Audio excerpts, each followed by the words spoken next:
All right, guys. All right, let's see if this audio is working and we're going to get started.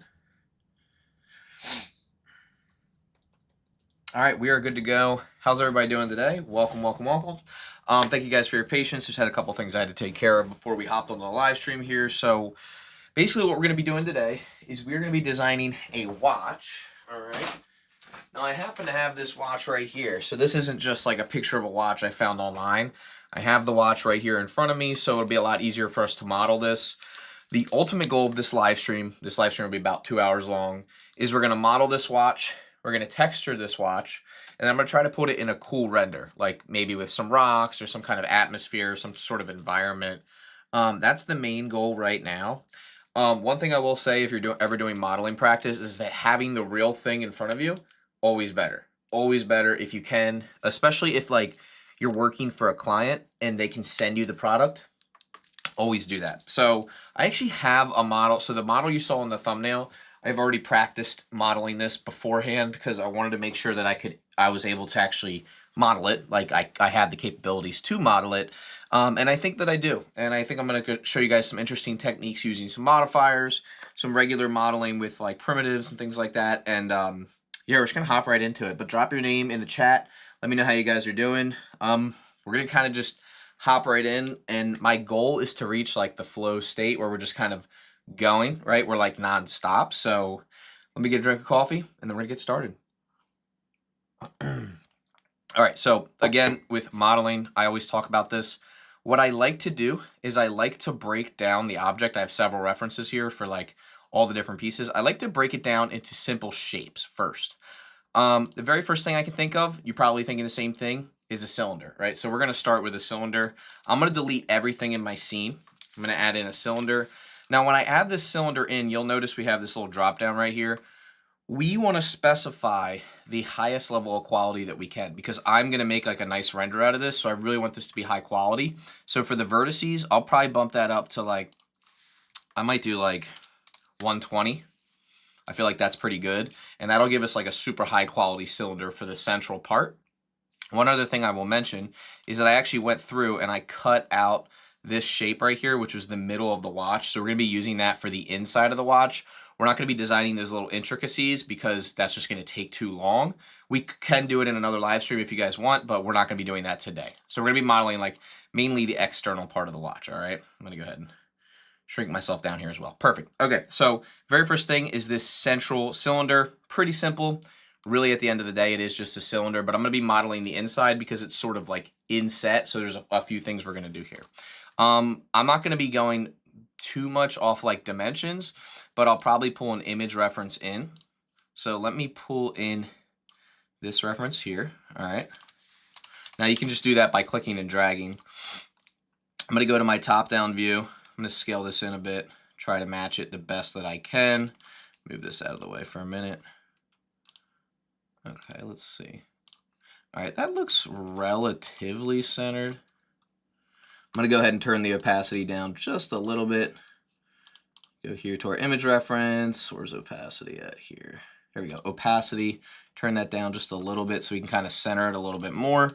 We'll go ahead and recenter our cylinder, and then we'll try our best to match this up the best that we can. Now, the inside cylinder that I'm making is right where the numbers cut, so I'm just going to try my absolute best to center that. This reference image is super important. I took this from a top-down view so that as we start designing, we're going to be able to actually get this as accurately as we possibly can. And then we can scale it down later to real world size, or we can import it into a separate project, okay? All right, so I have my cylinder here. Now, as you can see, we have this external rim and then an inner cylinder. So I'm actually going to duplicate this. I'm going to duplicate this. I'm going to get out of wireframe mode too. I'm just going to hide this one. This will be our inner cylinder, so I'm going to call this inner. I'm going to call this second one outer. And we'll eventually organize all this stuff into collections. But for the outer rim, we're going to cut the middle out, right? We really don't need that middle part. So I'm actually going to tab into edit mode. I'm going to get out of X-ray mode here. All right. And then I'm actually going to tab into edit mode. I am going to go ahead and take our top face. I'm going to inset it. Go to my X-ray mode here. I'm going to inset it so that it's just giving me that outer perimeter right about, Let's see, right about there. Perfect. And then I'm actually going to delete that inner face. And I'm going to delete the bottom face as well. I'm going to go to my side view here, and I'm going to delete the sides as well. And then we're just left with just this, right? This nice little rim that we can use as the top rim of our cylinder. Now for our second cylinder, our inner cylinder, this one we're going to scale in to fit the inside. Just like that. We're going to try to get it as close as possible here. Now if you hold shift, you can fine tune this. That looks good so far. All right, so we have that. Perfect. I'm also going to bring this down. Oops. Hold on, I'm going to bring this down so it's slightly more level. Let's see here. Perfect. All right, so we have our outer rim. We have our inner part here. Now, one of the things with the inner part, you can't see this because I have the model in front of me, but it's ever so slightly beveled. So we're going to give this inner cylinder a bevel. Before we do that, we're going to apply the scale. And we can always come back to check on the thickness of everything because I will have to check on that as well. So I'm going to add a bevel modifier here. And I'm going to, of course, adjust that significantly. I'm also going to shade this auto smooth. And the bevel, that's about right for the bevel. Now what's cool about this is it's slightly outset, well it's slightly inset, so you can kind of see that it hugs the side here in a way that really works pretty perfectly. It's pretty chiseled, so we're going to kind of keep it at that. That looks really good. We're going to keep it at that for right now. We can always come back to this later. We're not going to be adding any additional segments. So we have that central part. Now the next part, this is the more like complex part of the modeling. Excuse me, it's going to be these external pieces right here. One thing I do want to point out is that these little black pieces that are ejected from like this central part right here, we're going to kind of do those a little bit differently later. Now, depending on how many we have here, let's see, 1, 2, 3, 4, 5, 6. We're going to have 6 total. So what you could do is you could go to the top-down view. You could select those exact sections here, like for example, it would probably be like something like that, and you could extrude them out, right? Or you could take just the edges here and you could extrude them out to get like these parts, but we're not quite there yet. I have a different method that we're going to use to actually do that. There's a lot of different ways that you can model this, but I'm going to start with a curved circle. So we're going to go up here to add curved circle. I'm going to bring this up. Now this circle is what we're going to array and curve our objects around. So what I did last time is I went to my side view here. Perfect, this one right here. So I went to my side view and I took a look at each one of these pieces. These gold pieces are what we're going to be modeling right now. Why isn't it letting me? Let me see if I can get it better. All right, there we go. All right, so these gold pieces are what we're going to be modeling right now. And you might be thinking, okay, we could start with the cylinder, kind of cut the cylinder up. I'm actually going to be doing this slightly differently. And you're going to be interested in how I'm doing this. So we're going to go ahead and we're going to grab a cube. Okay, we're going to bring this up. I'm going to scale it down. I'm going to go ahead and turn off my other objects just for a second. I'm just going to press H to hide them. Okay, I'm going to scale this down, and I'm actually going to bring it down here. All right, and we're going to kind of scale it as wide as this might be. So we'll do SX. That's about right. Something like that, maybe a little bit smaller. So our goal is to get a rough idea of like what this is going to look like. Now it's quite slim, so we'll slim it down as well. We're going to take this object and curve it around our circle. We're going to make each one of these yellow or these gold sections out of this, okay? And you're going to be interested to see how we do that. All right, so first thing we do, we're going to go into X-ray mode. We're going to tab into edit mode. We're going to need those little notches. We're going to need those. So we need to press Control R to get some loop cuts in here. We're going to scroll until we get the amount that we want. That looks good. Click to confirm. Now we have our loop cuts. And then what we want to do next is we're going to add a few more, but on the other side. I want probably one here. So I want a loop cut here across. And then I want one more on the top. All right, now that we have this, we have some geometry to work with so we can push that tab in. See that tab in the middle? We're going to push that downwards. I'm actually going to add one more loop cut here and one more loop cut here. Perfect. Now to move a loop cut, you press GG to slide. And you can slide it out, okay? So what we'll do is we're now going to push this tab in. I'm going to first move these out though a little bit. And you hold Alt and click to move those. Doesn't have to be too perfect. Just move that a little bit more. Perfect. Okay. All right. So what we're going to do is I'm going to take these edges here, and I'm actually going to move them in. I just want to show. I want to show you what happens as I move these in. You guys see how we kind of created this like sort of like tab? That's what we're going to do. So I'm going to go to my side view. I'm going to actually pull this tab inwards, probably about here. See how that looks so far. And we're going to be using a bevel to also add to this, and we're also going to be adding a subdiv modifier. That looks pretty good. I could probably scale it out on the X a little bit more. All right, now let's go ahead and tab out of edit mode. Let's add our bevel. Let's see how that looks. It's looking a little bit funky. Add a few segments to that.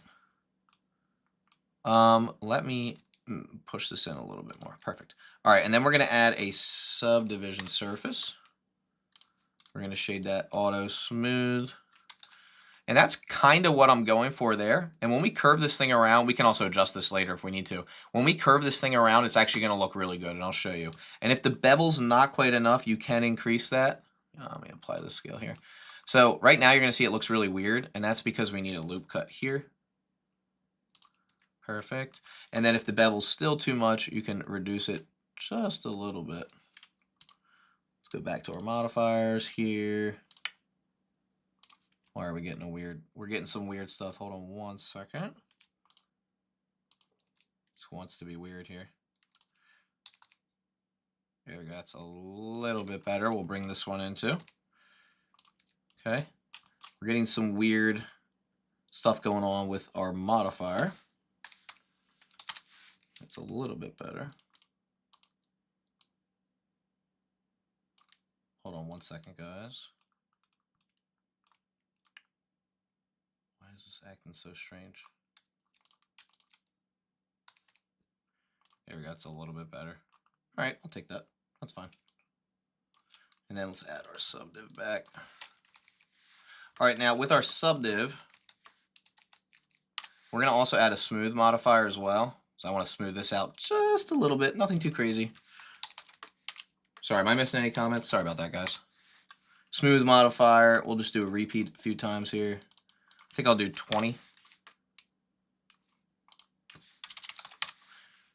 Perfect. All right, that looks pretty good for me. We can always come back to this later. Let me just make sure. Hey, Cookie, just need to know if the stream will be saved. Yeah, they're always saved, guys. Their live streams are always saved. All right. Thank you guys for your patience. All right, now here we go. Now, normally when you apply, we'll go back here. When you apply this around, you're going to use an array. So we're going to actually take this. We're going to array it. All right. We need 1, 2, 3, 4, 5, 6 of these total. We'll do count of 6. All right. And then what we'll do is we'll turn everything back on here. Remember, we're going to instance around this curve, or we're going to use a curve modifier. We're going to select this curve here. Okay.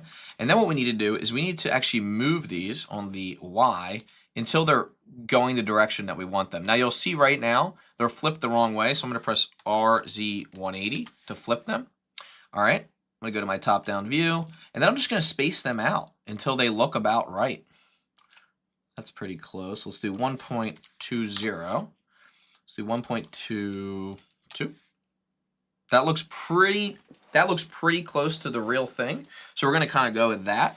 And then also I can push these out to make them fit a little bit better. Now I'm noticing it's a little bit too thick, so I'm going to thin it out.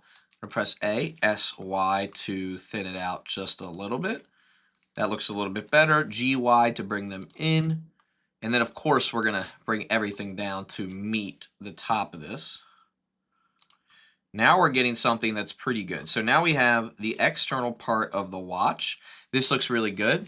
The next thing what we're going to do is we're going to design those little black tabs, and then we're going to go from there. But this is looking really good so far. I'm pretty happy with how far we've come with just some simple techniques, right? We're not really doing anything too crazy. Now you will notice this is a little bit jagged, and we can fix that later, and the geometry is looking a little bit whack. Might be the smooth modifier. We'll turn that off for just now. And then I think I'm going to upgrade. Let's see, upgrade. I'm going to make our subdivision 2. Perfect. I think this is looking really nice so far. All right, the next thing is the black tabs. We're going to do the exact same concept. In fact, I'm going to duplicate these, and we're going to simplify these. So what I'm going to do is I'm going to tab into edit mode. All right, and we're going to use this same piece, but we're actually just going to modify it a little bit because we don't need everything that we have with it so far. So what I'm going to do is I'm going to actually take this part. Well, I'm going to delete everything but this part. Show you how I'm going to do this. Let's go to face select mode. So delete this side. This is what I did last time, and it worked really well. Perfect. All right, so I deleted all that stuff. Now what we need to do is we need to select this edge loop here, press F to fill, and now we have this little tab, right? I think I have to delete this too. What's this? We need to delete this over here. Perfect. All right, so now we're going to have something that looks like this, right? Now we have these little tabs. We need to space them out with our array. Remember, we're using the same setup. This time, we're going to space them out properly. I'm also going to turn on my random texture so we can really see what's going on here.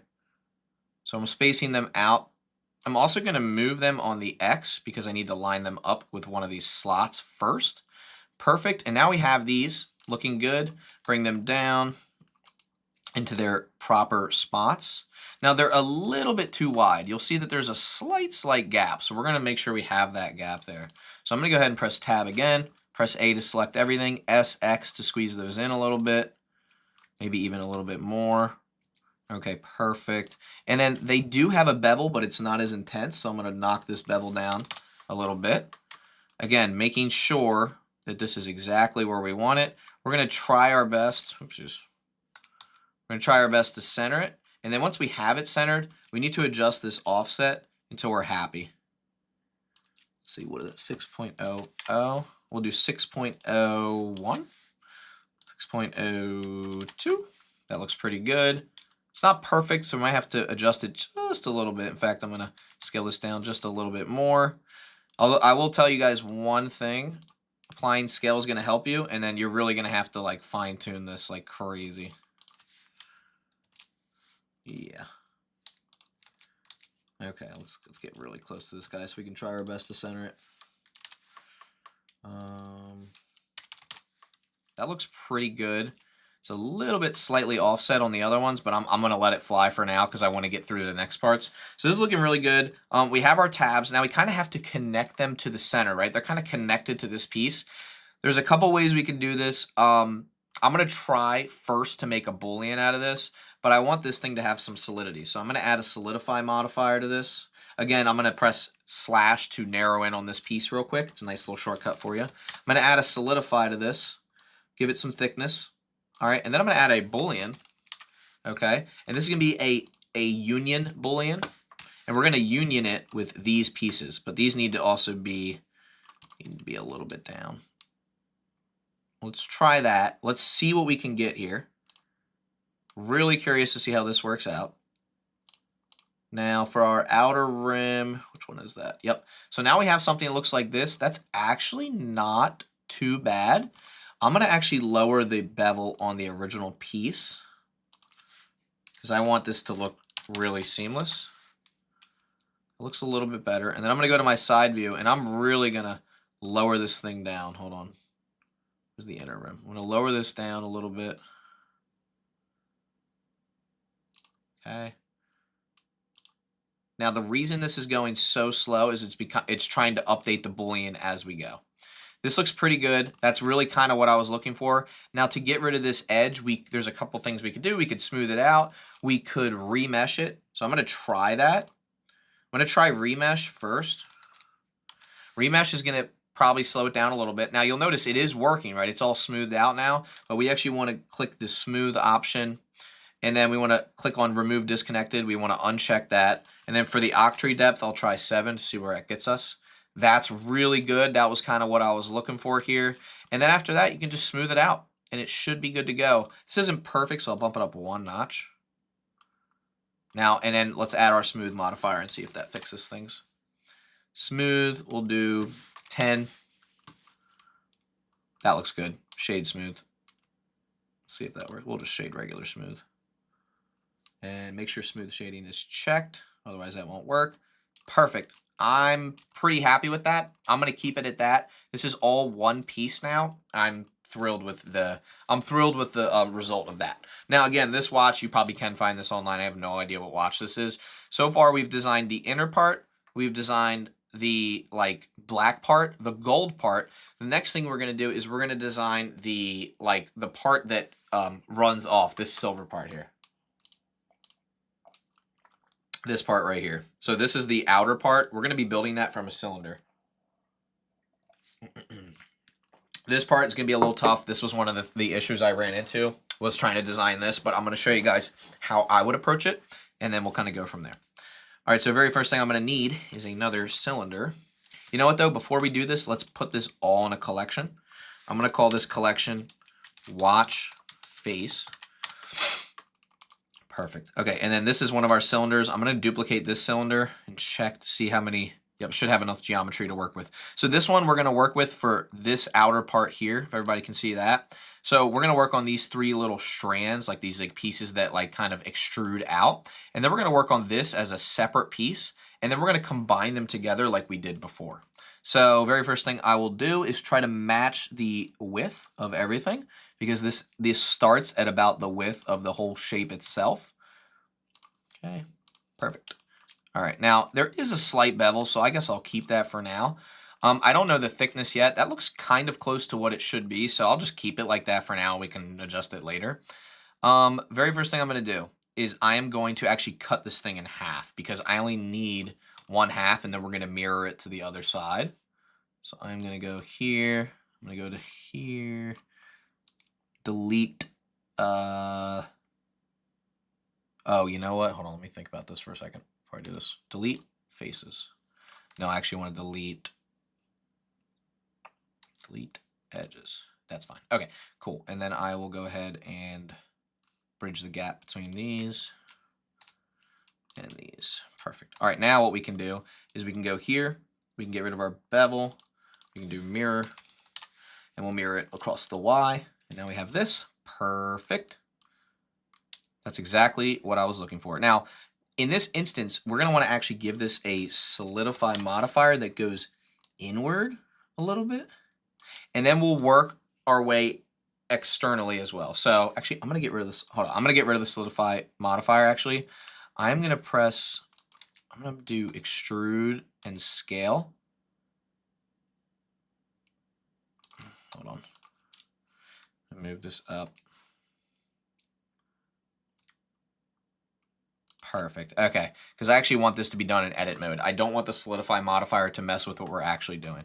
All right, now get out of that.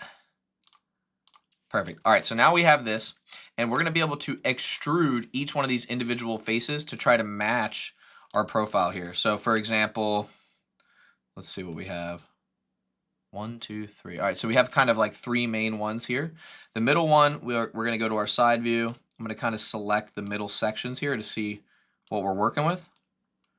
Probably a little bit less than that. Maybe like this guy, this guy, this guy. 1, 2, 3, 4, 5, 6. Is that the center ones? It is. All right, so that should work. So in this instance, what I would do, again, this is my personal approach. I would extrude these, and then we'll kind of start scaling some stuff out. So the first thing I would probably do is I would like extrude this. We'll just leave it right there for now. And then we'll come back to this part later. We now need both other sides. So we're going to need, let's see, I need like this guy, 1, 2, 3, 4. They're about the same thickness. Maybe these side, actually, you know what? I think it'll just be 5 on each side. So we'll skip 2, 1, 2, 3, 4, 5. We'll extrude them out just like we did before. And it looks like they go about the same length out. That's fine. We'll come back and fix that later. So now we kind of have these three sections. And then you'll also notice it's extruded in the middle as well. So we'll take these. We'll extrude these out as well. But they don't come out as far. They come out to about here. And now what we can do is now we can start piecing this together, right? So we can take these two here, right? We can move these down like that. We can also take the top edges of these. We're going to do the same thing because this curves down as well. I'm holding shift to select the edge here. Okay, and then I'll just move this down. GZ to move that down. Probably comes down to like about there. Come back, move these, keep adjusting until I feel like it's like a good fit. I feel like that's pretty good for the most part, and it should be happening on the other side as well. So now we kind of have this nice little shape. right? It's looking really good. And then I think I'm gonna try to bring some of these edges in here. So like these SX, right? So I'm gonna do it this way. 1, 2, 3, 4. Kind of like that. Gotta be really careful. So hold on, let me apply a subdivision surface to this because I want to see what it looks like. All right, that's good. Okay, so this is good because this is going to give me an idea of like what's really happening here, right? Now we can add a bevel before this to see if we can like sharpen it up a little bit. I don't want to add too much though. Let's see here. So if we need to, we can add more loop cuts. I'm just kind of looking to see how our geometry looks. Yeah, so wherever you need more like detail, you can add like a loop cut, or if you need it to be like more squared off, right? We just see. We'll add the bevel back. I didn't think it looked too bad. It's not terrible. It's not really, it's not too bad. One of the things that we do need though, I'm gonna keep it like that for now because I actually think that looks really cool, and I'm pretty happy with that result. It's not perfect, right? It's not as curved as we might like it. If we wanted it to be more curved, we'd probably add a loop cut here, loop cut here, loop cut here, and then we probably would take like these top areas here, right? Like 1, 2, 3, 4, 5, bring it up like that to get more of like a curved section. So I'm gonna try that.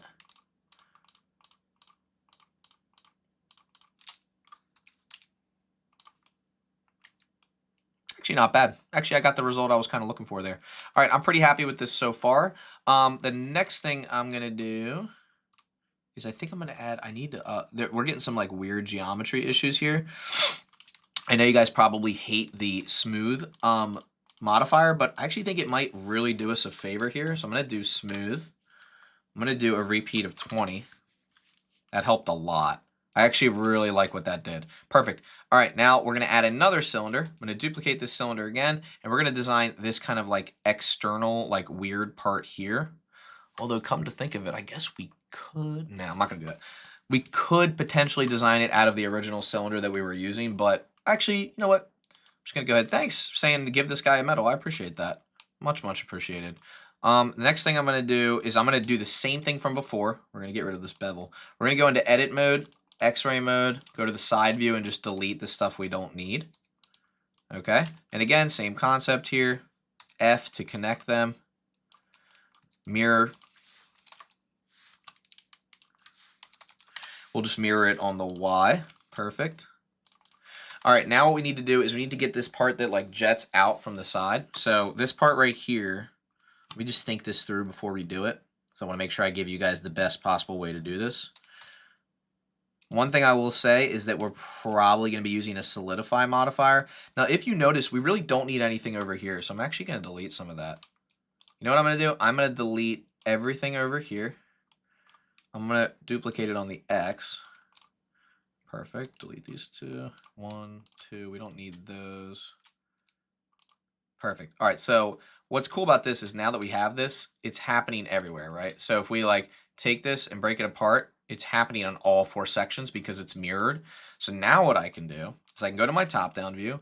I'm going to go into edge select mode right here, and I'm just going to follow this curve. I'm probably going to delete a few things. I'm going to delete the vertices that I don't really need. I got to go to X-ray mode to do that properly. All right, perfect. So now what we have here is you guys see this profile. You can like barely see it. Let me turn the, where is it? Let me turn the opacity up just a little bit. Let me go back to this top-down view. All right, now what we can do is we can really get the profile properly. Okay, good. This is perfect. So I'm gonna like move this vertex over here, move this one right here. I'm just gonna kind of slowly start piecing this together on how it would actually look. Move these guys up here. See, like some of these we're not gonna actually need at all, I think.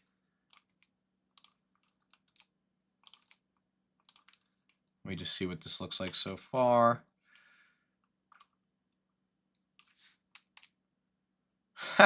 Does not look how I wanted it to look. That's weird. Why does that profile look so strange? We're going to come back to that. Oh, I see why. I see why. Because this is supposed to jet out more, so that's okay. Come back to that. We'll do this.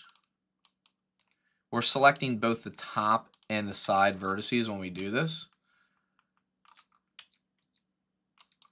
If we press E, we can extrude, and we're extruding. Yep, perfect. Extrude, extrude, extrude, extrude. All right, let's just see how that looks. All right, that's like the general profile. Let me just see what this looks like if we were to give it like a solidify modifier. Just curious. This might not be exactly what we want. We're going to have to really modify it based on like what we see. Solidify. Do I already have solidify? Can I not solidify this? Solidify? What? Generate. Solidify. That was weird. It like wasn't popping up when I searched it. Anyway, what I would ideally do is like this is the external piece. We're obviously going to have to move it out. Okay. We're going to have to move it down. So now what we can start to do is now I can like actually piece this together. So now what I'll probably do is I'll probably start from my side view here, and I'll start to kind of curve it down with the curvature of this other piece. Okay. Just see how this is looking. Better, better, definitely better. Let's go to our top-down view. Let's extrude this more.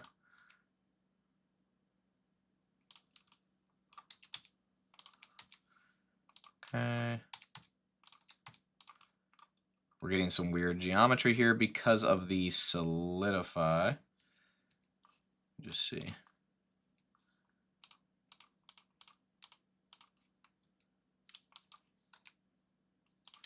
Hold on. Okay, X-ray view, perfect. Okay, cool. And then let's adjust the thickness. Okay, we're starting to get somewhere here. I'm pretty happy with like what we have so far. I'm very thrilled with what we have so far. I'll probably do another smooth modifier, but I want to bring these edges in a little bit more. I'm not quite happy with like the profile and how it's coming out. Hold on.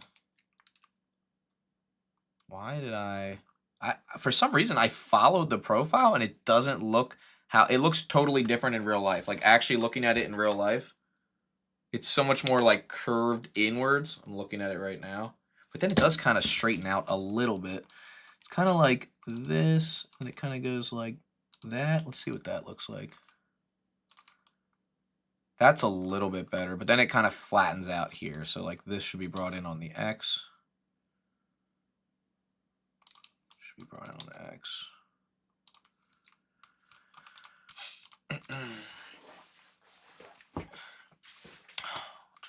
Yeah, it has to be brought in. All these have to be brought in just a little bit more on the X.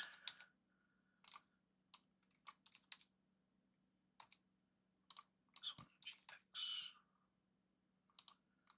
This one.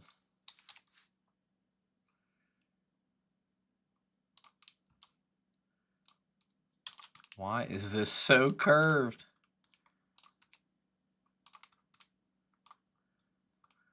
I'm not gonna lie to you, I don't know how the geometry got like this, but we're gonna try our best to reset it. Does it just look funky? Yeah, that's what it is. This is what was messing it up, bro. I think I had made a mistake along the way. Let's see, our bevel should be a little bit less. There we go. That's like a little bit better. Man, I'll tell you what, I didn't think this was going to be the hardest part of it, but it actually ended up being kind of the most difficult part of the whole thing. Let's add a smooth modifier and see what it does. I'm also going to expand these. All right, smooth.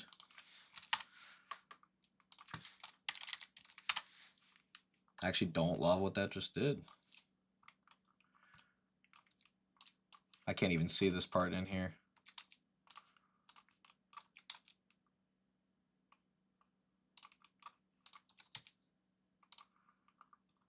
Hey, you know what I can do, guys? I'm so sorry. How did I not know this trick by now? If you take a bunch of these and you do SZ0, it automatically moves them. Perfect. Oh,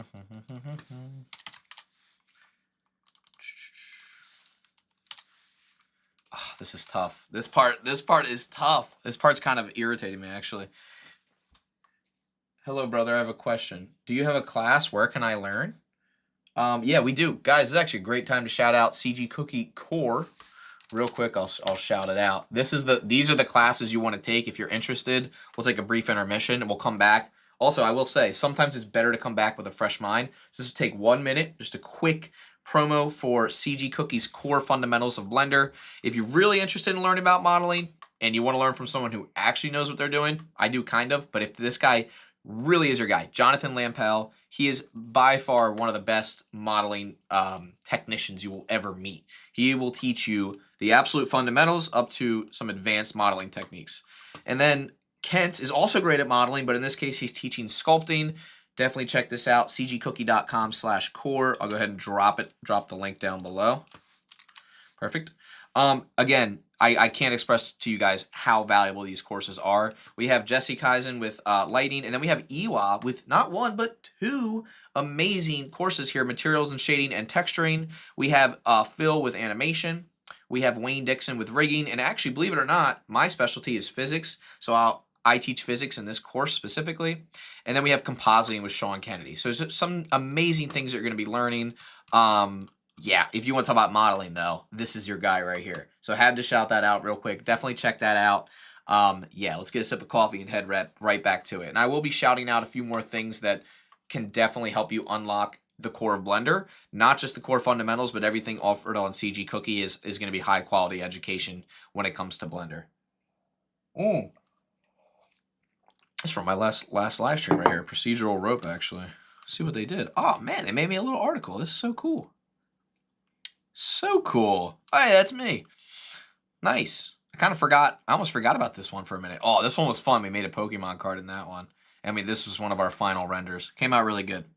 All right, back to it, shall we? How's everybody enjoying the live stream so far? Are you guys learning a few things about modeling? Learning how frustrating it can be, right? You have to be patient because there's many approaches to what we can do, right? All right, we're at a really interesting point here because we've designed most of this. I will tell you that now we have to design these little side buttons and stuff. I guess we could do that next, and then we can move on to the dreaded actual like wristwatch part of it that sits around your wrist. That's going to be tough. We're going to probably use an array modifier for that and a curve modifier. Let's go ahead and design these little like Gidget thing, or what are these things called on the right? I don't even know. Whatever you would call these. We'll go ahead and add those in. Oh crap, did I forget to add? Oh man, you know what I just realized? I forgot to add these little like, are they only on one side? They are only on one side. Okay, we're gonna add these little like, whatever these things are called. Darn it, I totally forgot to add that. That's okay, that's okay. All right, let me move the watch, let me look at it real quick. So that comes off of that piece. Okay, so that's actually part of, ironically, it's part of this piece here. So you know what, we might be able to get away with a little finagling here. We might be able to just take these two pieces. Let's see if this would work. If we take these and extrude them along the X. Oh. What is happening here? Just gonna pretend I don't see that right now. Oh, you know why that's happening? Because we have it. It's because we have the solidify modifier on. Just see something.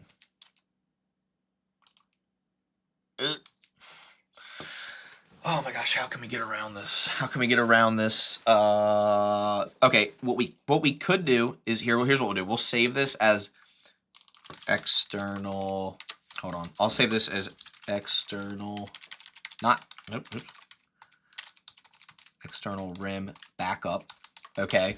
I'm gonna go ahead and duplicate this. I'm just gonna convert it to a mesh real quick. I'm gonna hide the original.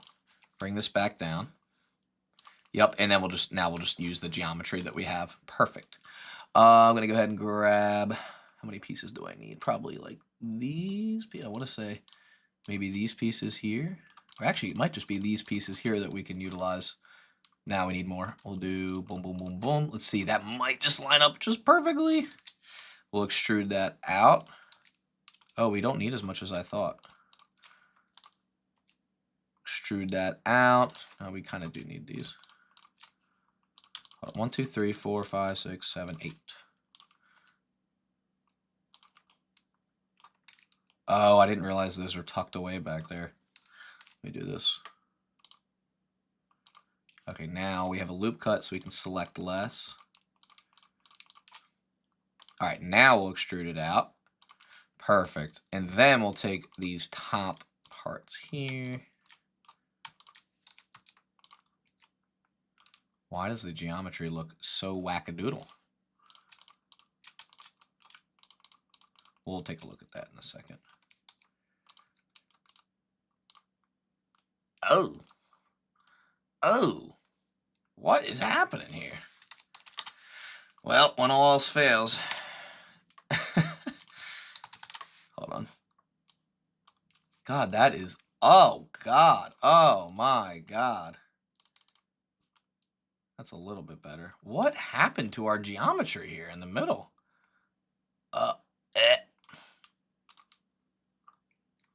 Oh my God, it's disgusting.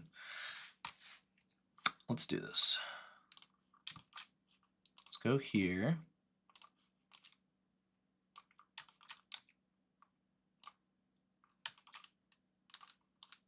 And delete half of it. We're gonna do that. We're gonna do that technique again.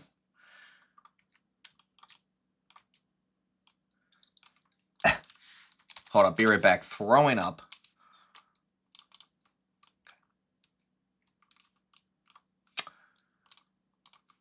Okay.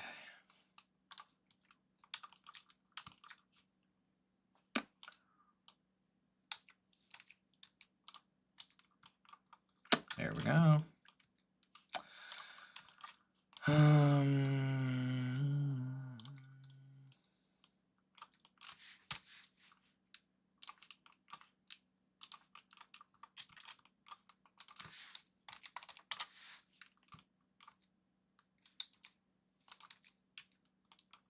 What happened here? Oh, I see what happened here. Hold on. We want merge. We want smooth to be higher on this one. This should not be as far over as it.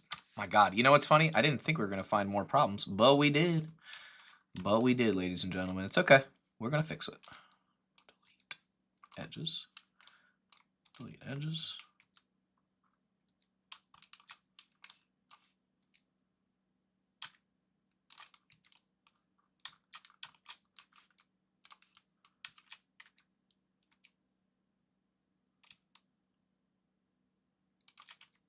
Why am I getting such a weird thing going on here? Oh!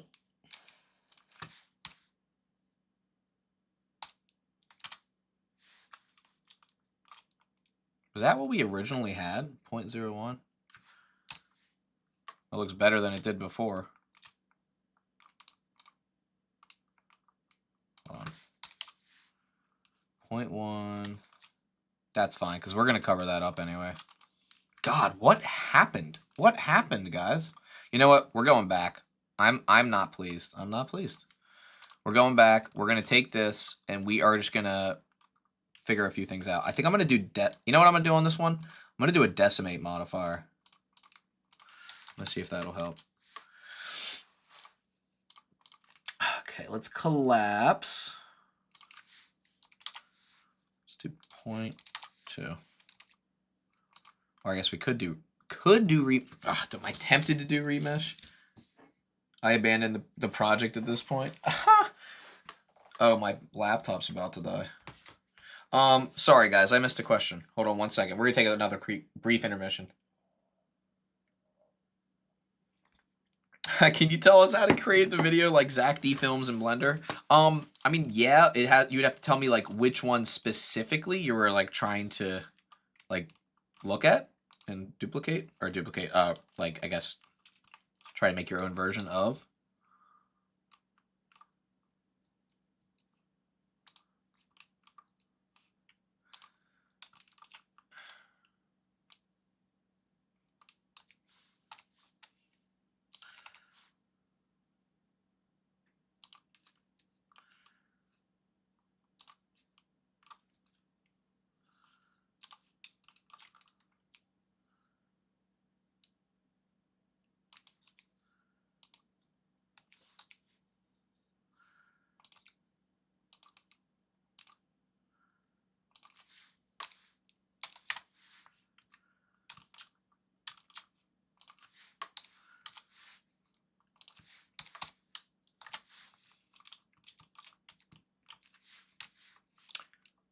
All right, that's much better.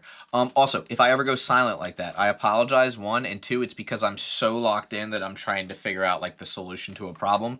So I apologize for that. I'm sure you guys can relate, but like you get so focused that you like everything else shuts down and you're so zoned in on what you're doing.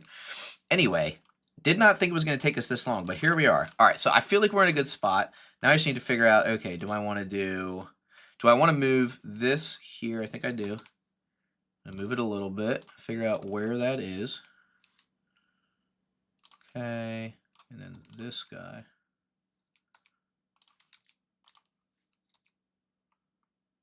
Perfect. Now we have this. Let me just see something. Let me see something here. Okay, good. Here's what we're gonna do.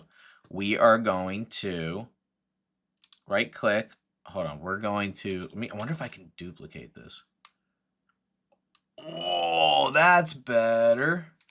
Much better. Oh, I didn't even think, how did I not think to do that? That's so much easier. Okay. I didn't even think I could, I guess when you duplicate it. Wait, that is great. Hold on, let me just see if this works. If this works, I'll be happy. Oh yeah, here we go. That's kind of close to what I was looking for.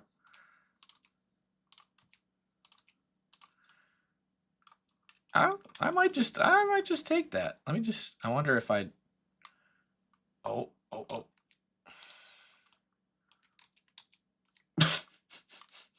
Anyone else just see that? That was just atrocious. Why is it applying to everything? Bro, what? What? Blender, what? Oh my god. Did someone just say this is the part where I quit the project? That is so funny. Because I can relate to that. I can. Oh my god.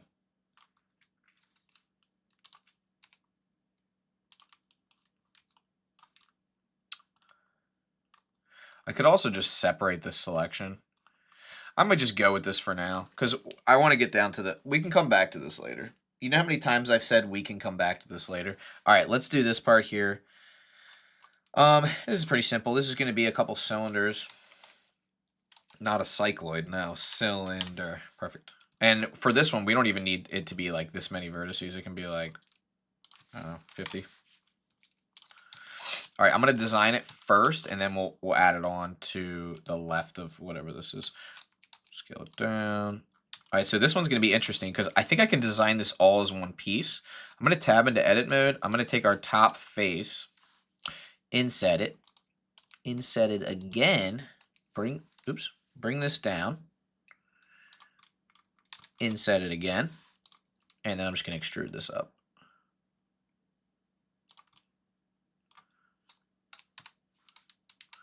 Okay, and then I'll just give this a bevel.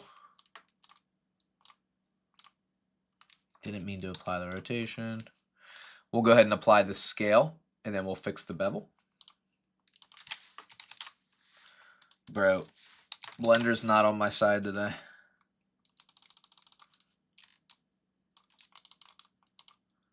That's fine. I'm fine with that.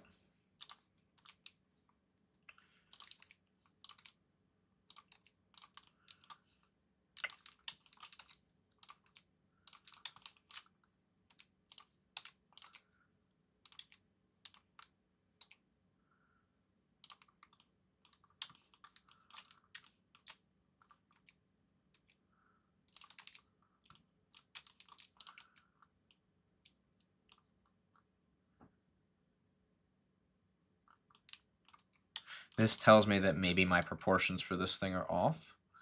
So what I'm going to do is I'm going to take the bottom, move it down.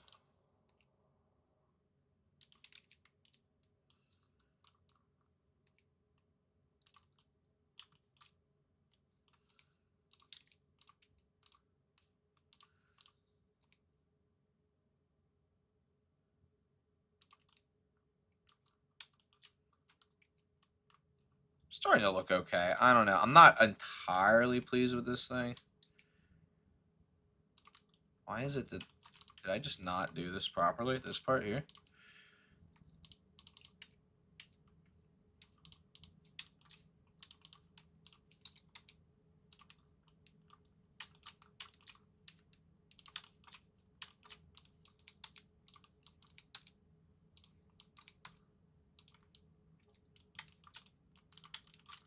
Okay, I feel like that looks a little bit better. Okay, I'm relatively happy with it.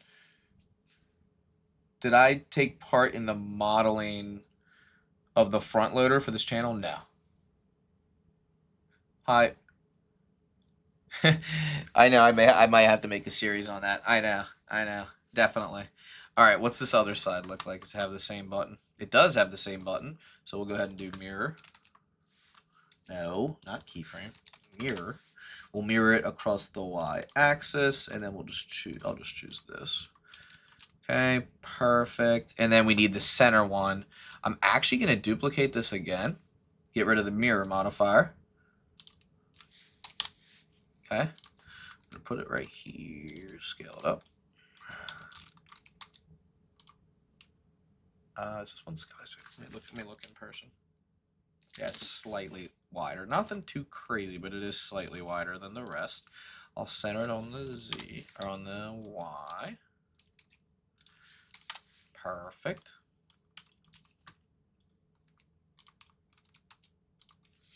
All right, now for this one actually is going to stick out, so it'll be like, it'll be kind of like this. You actually be able to see the edge of this one. And then we just need to make those like grooves. I think if I remember, I remember how to do that. I think I might just do like an array around it. There's a couple ways we could do this. When you add the cylinder, that's where you need to decide, okay, how many pieces do you want around that are gonna like extrude out? Because what you could do is you could take a couple faces, like every other face or whatever, and then you could go to what is it, face, and then you do extrude faces along normal, and then you would extrude them out like this. But in this case, we have kind of like a weird scenario because one, I don't know how many are on there, so I'm gonna count real quick.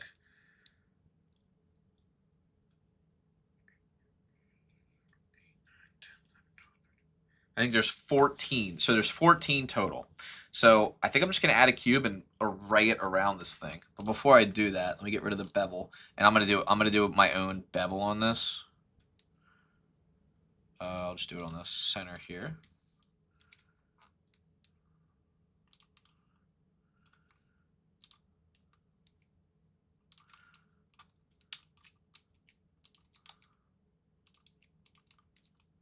That looks pretty good. And then I'll bring this in. That looks pretty good. All right, now what I'll do is I am going to, I guess I got to scale the outside in. This one's a tricky one because there's really no external rim. So this one's tough. What I should have done, see if I can scale this. That's fine, actually. That's fine. I'll take that. That's fine. All right, perfect. And then what I'll do is I'll add cubes around that. Did you guys, chat disconnected? Uh-oh, that's not good. All right, I was gonna say, did you make a message and did you retract it? And if so, why, my friend? Why? All right, we'll scale it down. We need 14 of these, so go ahead. All right. And then I'm also going to give this more geometry because when we wrap it around, we want it to kind of curve naturally and nicely. So I'm going to add a circle. I'm going to go to add curve circle. Bring this over here.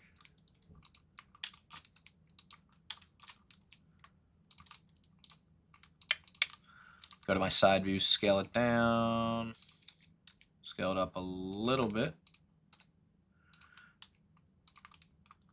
Perfect.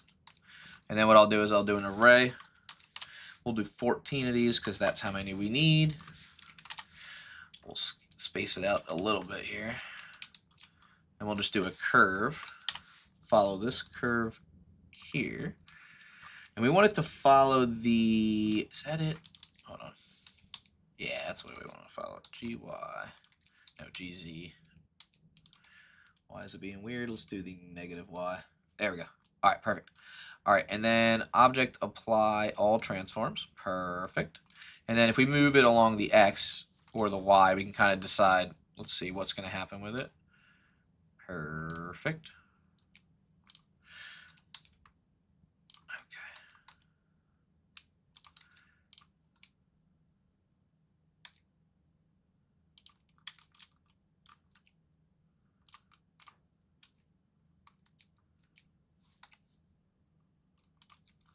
Okay, perfect.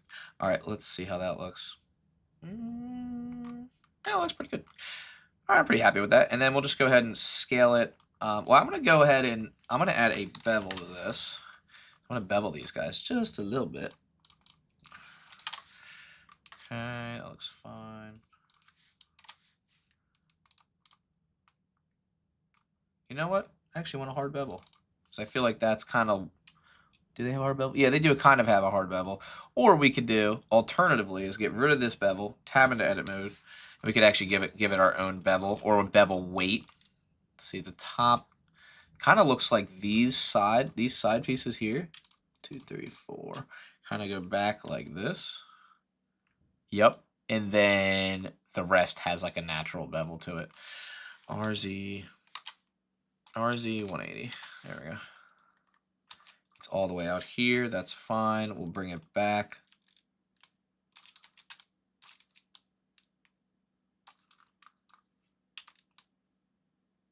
Perfect.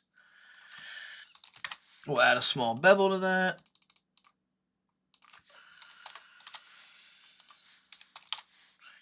Let's do 0.005. Why does it not want to work for me today? That's better. Perfect. I feel like that looks pretty good, although it's definitely going to have to be, I guess, a little bit smaller.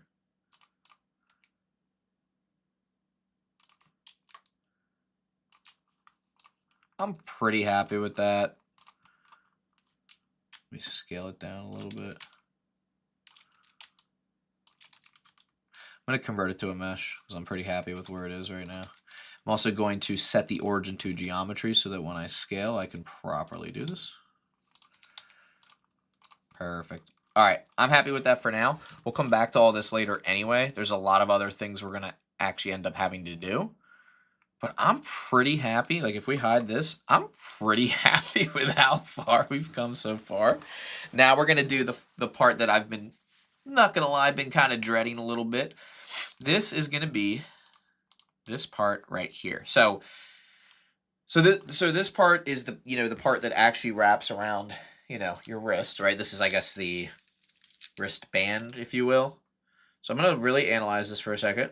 It's made up of 1, 2, 3, 4, 5 different strands. We'll probably just do one down the center, and then we'll do a mirror. We'll probably end up doing like a mirror modifier situation. But before we do that, we're going to need a curve, right? So let me just go ahead and see what are all these objects here. All of these objects should be in this section here. Perfect. That's the watch face. We're done with the watch face. Let's add a new collection. Watch band. Okay. We're going to add in a circle. We'll just do a curved circle, scale it up. RY90, bring it down.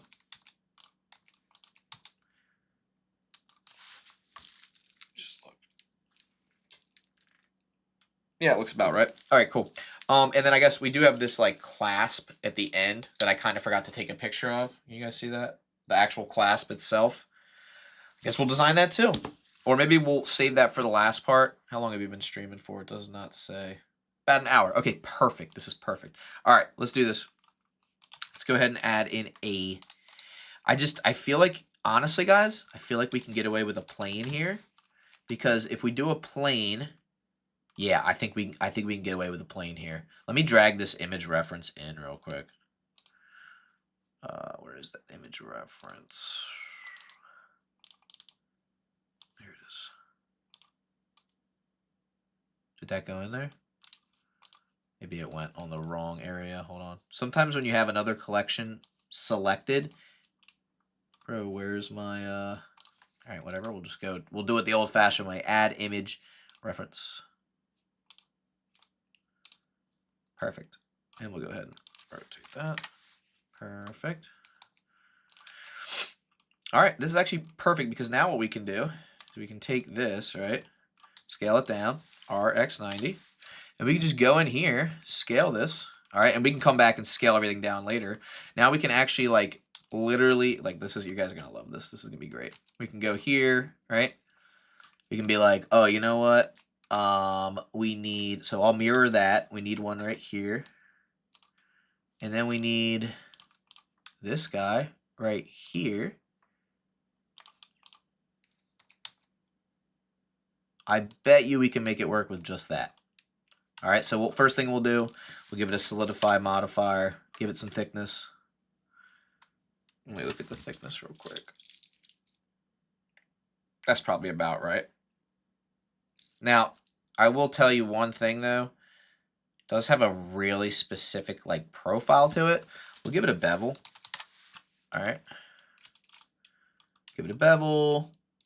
Maybe a few of these guys. Maybe give it a smooth. Yeah, that looks pretty good. I'm happy with that.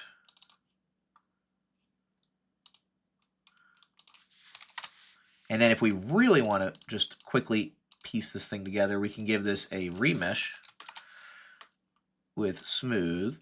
Don't remove disconnected. Subdivision surface. And then we'll give it a smooth once again.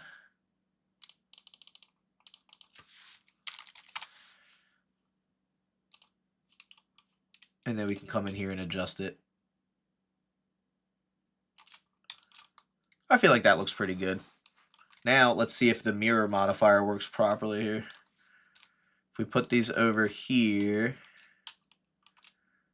and we're going to have to match it up with the center. We're going to have to scale it down. It'll sit right about there. Let's mirror it.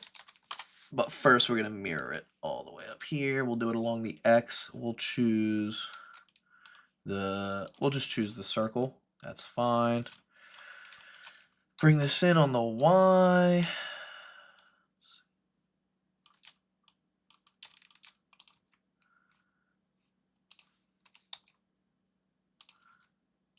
And then we'll also choose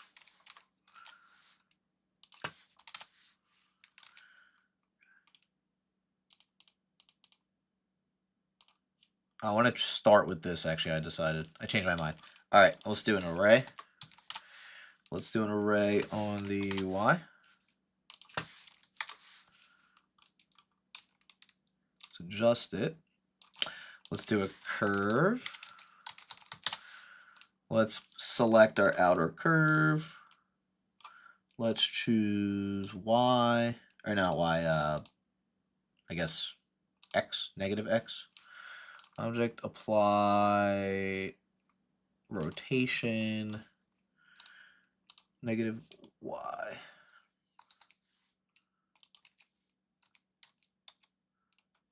What the heck?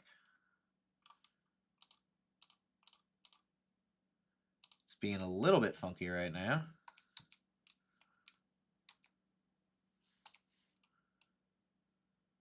Bro, where's the second one? Ah. There it is. Dude. Oh, you know what? I probably have to apply the rotation to this as well. Why are we getting such weird rotations here? Oh, maybe it's, you know why? I forgot. It's because we don't have a lot of geometry with this. Where is this thing? Let's do this. Let's subdivide this a little bit. We can always come back to it later. Okay, fixed count, we'll do fit curve.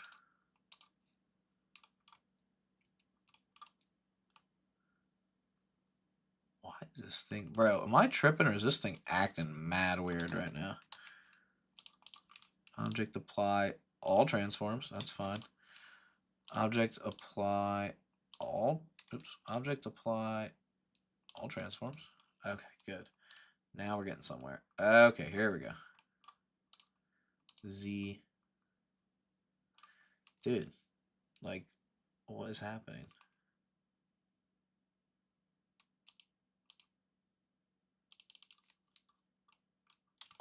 What? I mean, that is pretty cool, but it's really being funky on me. Remove relative offset and choose object offset and choose the object as curve. All right, let's try it.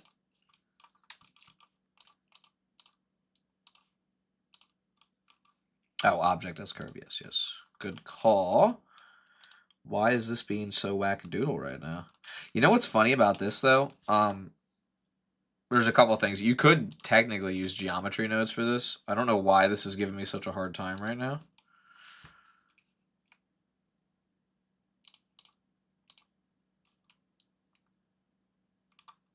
Oh, well.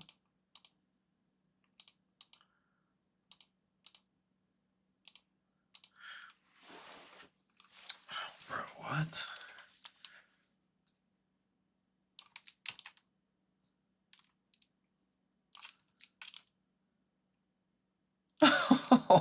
What is happening?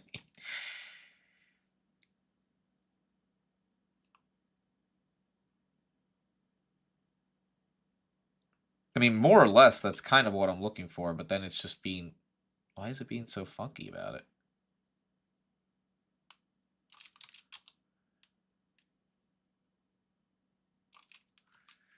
Restart the blender? No, I'm not restarting the blender, bro. No way. Oh, hold on. I wonder if it's because I rotated it in edit mode. Should still, like, it is acting funky.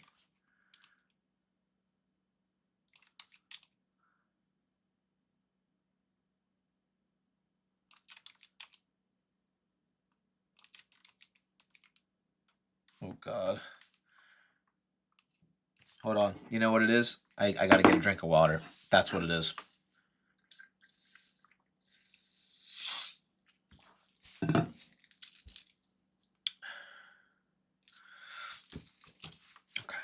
Another thing we could technically do is just duplicate this thing and go off of that, but it is being weird right now, and I refuse to, like, just give up on it, although it is being weird. All right, let's mirror it after the array. Maybe that's what's being weird.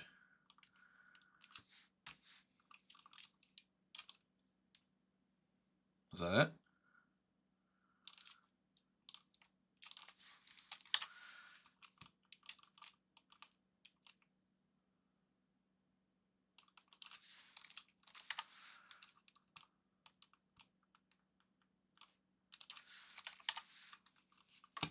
Usually this works just fine.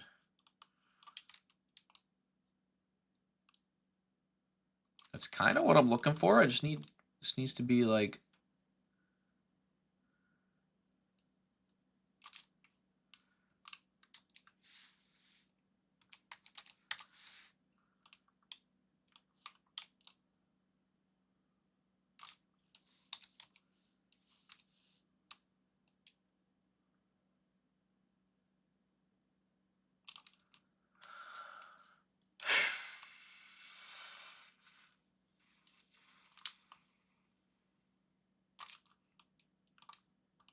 Okay.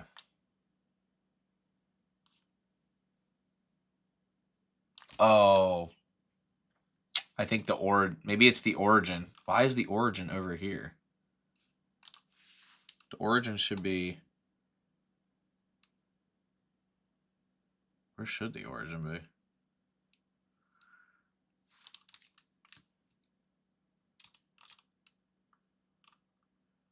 Bro, what? Oh, my God.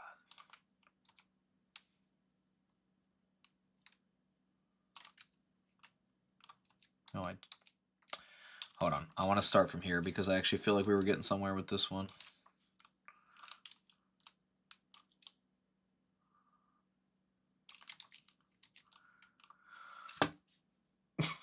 Try applying all transforms on the curve. I already did. Let me just hide this because this is getting in the way at this point. Where's the origin for this? Oh, that's part of it. That's definitely part of it.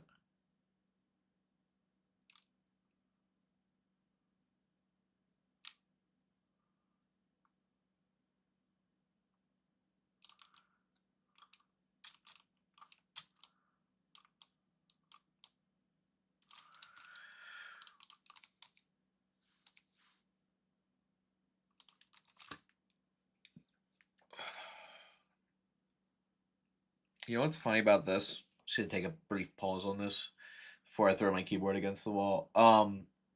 I've done this so many times. So many times before. I've never had any issues. And now I'm wondering, is it the order of my like the order does matter sometimes, but it shouldn't be mattering here. It's one of those things.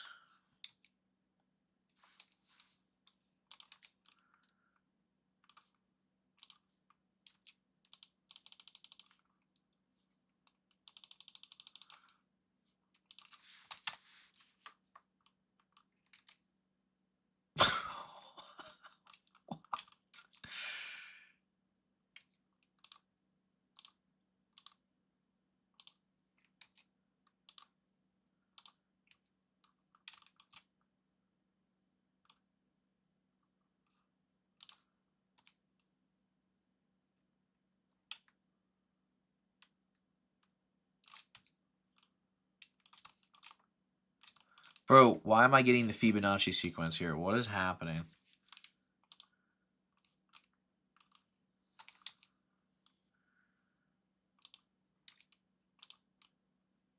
Why does the origin seem so like it's a relative offset? What's it rotating around? It's rotating around the curve. But at this point I'm thinking like, you know what I might also be able to do? I could instance it onto the curve with like geometry nodes, but I'm trying to think of like why this wouldn't be working. I normally don't run into this issue at all.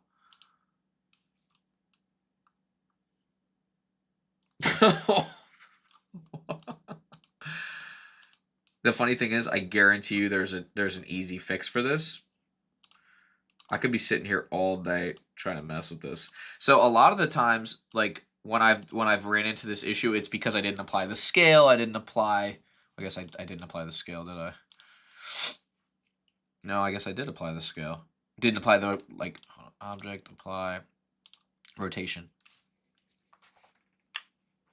What was it that the whole time? Oh my god, I'm gonna lose it. I'm gonna lose it. Yep, I lost it. Okay, so now I have to figure out.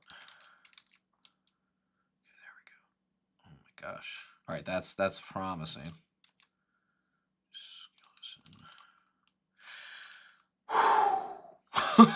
Do you guys feel the frustration?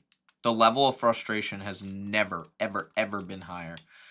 But it's all good because we you know we figure these things out. We figure it out. Okay, I'll scale it.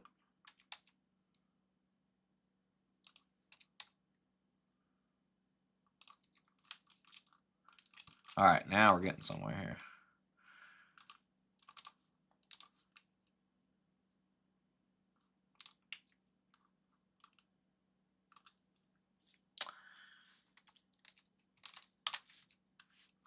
Ah, now we're getting somewhere here. Okay, so now we go back into curve. All right, so let's do this. Let's get this thing solidified. Let's figure out how many do we need. Okay, we need more.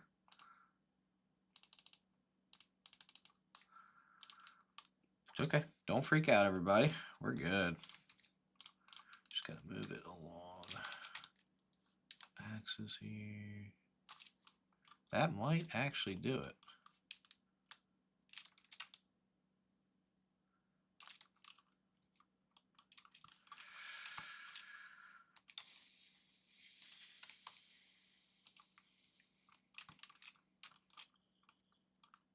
Okay.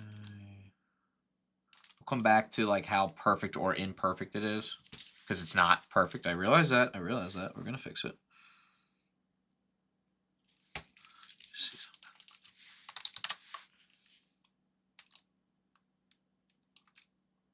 Why aren't you beveling? What? What? Okay, let's do this.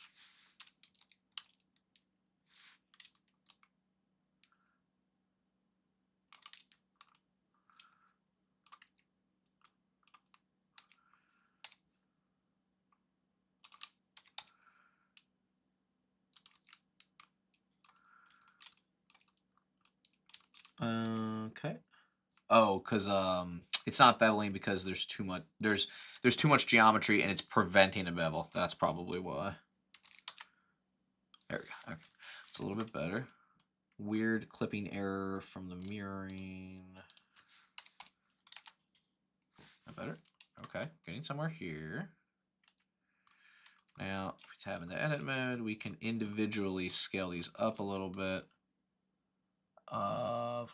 Is it Alt S? No, it's face. What is it? Scale. I forget how to like individually scale the elements.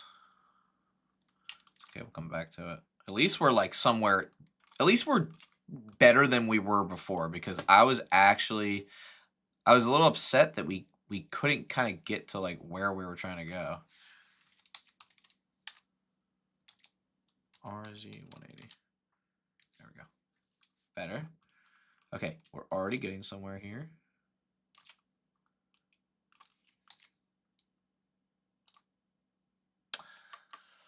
Okay, curve, mirror, yup. Wow, they really I didn't realize how close the actual like proximity was on these things. So we're gonna have to kind of get them a little bit closer to each other.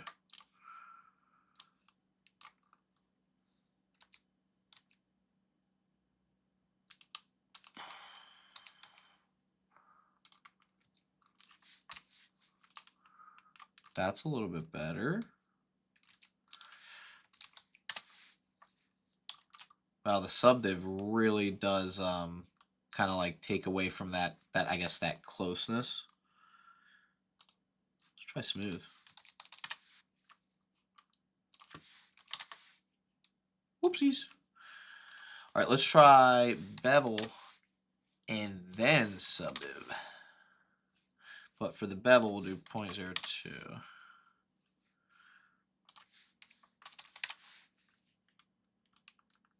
It's a little bit better.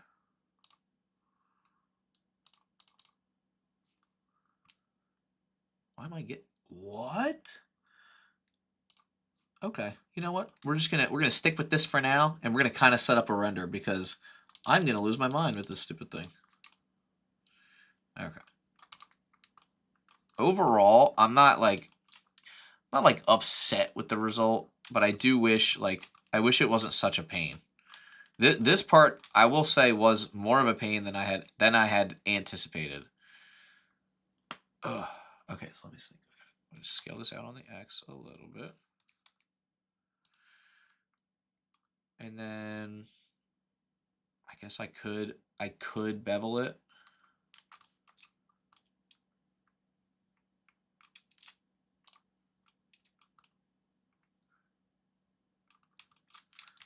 I did solidify. Okay, so I have array, curve, mirror, solidify.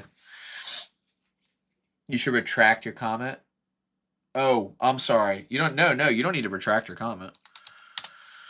I wasn't paying attention because I was so focused on trying to get this to like not look dumb.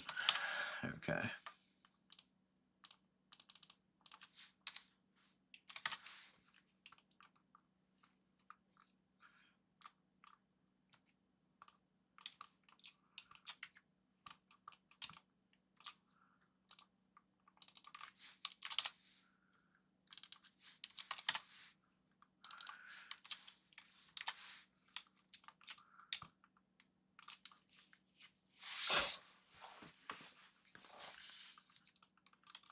All right, so here's what I think we can do to make these pop a little bit more. We'll just take the center of each one of these.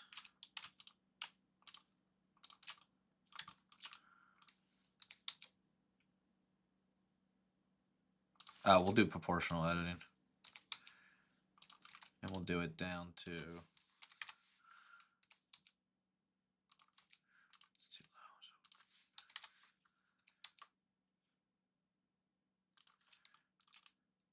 loud. Why is it...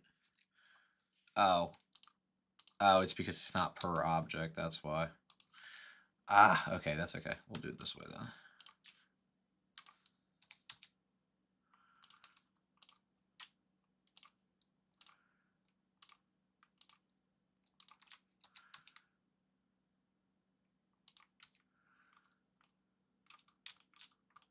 There we go. Now they're a little bit more like, I guess, curved, if you will. That's a little bit better. There isn't nearly this many links on there, so I guess I got the proportions a little bit wrong. Did I do this incorrectly?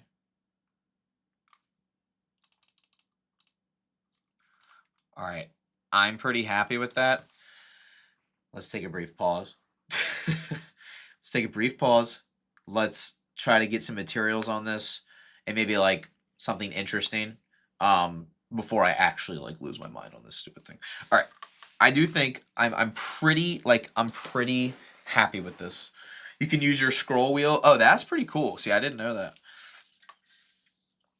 We'll also get to the inner, like when we do the texturing, we'll go in there and we'll actually like texture it. But let's go ahead and let's go back here. This is a scary moment. Let's go into rendered view. Getting some weird issues here. We'll come back to that. Is that the mirror modifier? I think it is.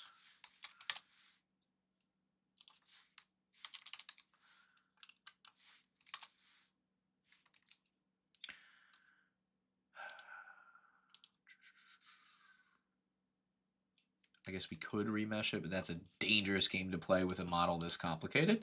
So I'm going to go ahead and add an environment texture. Here we go. This is the part I've been kind of like looking forward to, is like actually like putting some materials on this thing. Oh, man. I will tell you, it was a tough modeling challenge because I just couldn't, it wasn't doing what I was trying to do. You know, like it just wasn't working the way that I wanted it to work. I'm going to kind of block out the basic colors first, and then we'll kind of get into we'll get into the more complicated stuff. All right, so we got black, we got some gold, metallic, I guess, low roughness. All right, so we got some black and gold. This piece is glass, so we'll go ahead and give this a glass shader with 0 roughness. And then what do we got? Like a kind of a chrome. Yeah, the rest of it's really just like this like kind of metallic. Actually, I'll just make it a metallic shader. Where's metallic? There we go. Metallic shader, low roughness. And then like, I don't think it has any anisotropy, if you will, so I'll just do this. Like materials. All right, so we got that. All right, so let's go ahead and find this, where's this graphic at? Add image, we'll do image mesh plane. We'll go to my downloads, here, boom. There it is, let's scale it up. Let's bring it down and scale it up so it's kind of fitting in there, and then I'll show you how we're gonna remove the green. Okay. All right, now let's go to the shading tab here. Kind of narrow in on this guy here. Okay, good. All right, so I'm gonna go ahead and do a mix shader with a transparent BDSF, BSDF, whatever the heck. Okay, cool. And now what we need to do is we basically need to take the color here, color ramp. If I remember correctly, for our factor, we have to do green. See if I remember how to do this. Green, and then what, black, I think. Is that how you do it? See if I remember. Green and white? I guess we have to really get specific here with the green we're looking for. Pretty sure that's how you do it, but let's see if I remember here. There's no alpha because I couldn't cut it out in what you would call it, in Canva. It like wouldn't let me.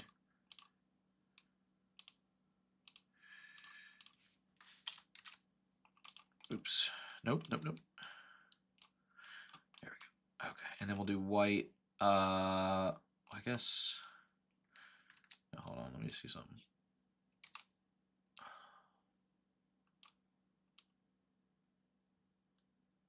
I don't remember how I did this last time. I did this really, really well last time. And it worked perfectly. Although, there might be an easier way to do this. Hold on, I'm stupid. All I got to do is just clip this to a circle. Oh my god, how did I not think of that first? All right, let's do mesh circle. Mesh circle. F to fill. And then all we got to do is scale it down. Okay. And then we will do a, I guess we could do a Boolean, or we could just do a intersect, possibly. Okay. Intersect.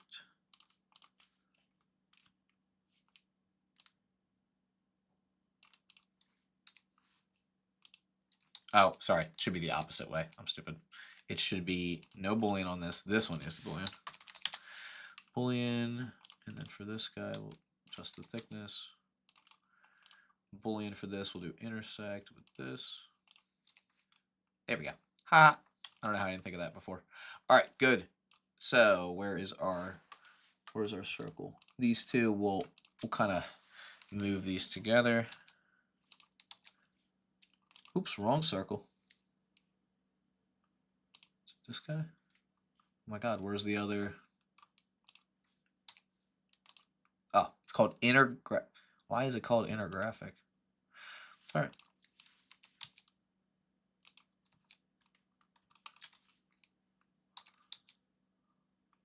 Okay, and boom. And there it is. Cool. All right, good. I'm also going to take these two, scale them up a little bit. All right, I feel pretty good about that. Separate color. Yeah, separate color could probably work too. I'm feeling pretty good about this so far. I'm not like entirely like in love with it. I'll be honest with you guys, but I'm happy with like how far we've come. The other part of it is this like outer circle for the numbers. That's technically supposed to be up top. So I'm actually gonna go back, move this up. I'm gonna take our inner circle. Actually gonna scale it. Actually, I should take this and this, scale it out. Our inner circle should be scaled in like that.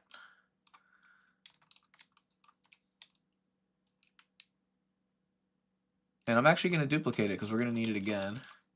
I'm going to take these two, move them down. Perfect. Okay, now for the inner circle, this part, actually, you know what? This part might be a little bit easier because we're going to take the inner circle, cut an inner circle out of that inner circle, but we're going to scale it out first. We're going to scale it out here, okay? We're going to actually inset it. Let's see if we can do this. And then we're going to delete that face. Haha. And then when we go into rendered view and we unhide it, we just have that. But let's go ahead and scale it in just a little bit. Perfect. This piece we'll go ahead and convert to mesh, bring it down. And then with this piece, we can actually lower the roughness so it's kind of shiny. But it should be sitting right here on the top. Scale it out just a little bit. And then what's cool about this is right now, if you look, right, it has black in it. We should be able to now use that method that I was using before where we do a mix shader. Transparent shader. And then we can take this color ramp here and we should be able to get rid of the black. Let's see if I remember how to do that. Yep. Boom. Got rid of the black. Now we have only the black part and we can just lower it down. Now, yes, I realize this quality isn't perfect, right? But it's good. It'll work for us. Better.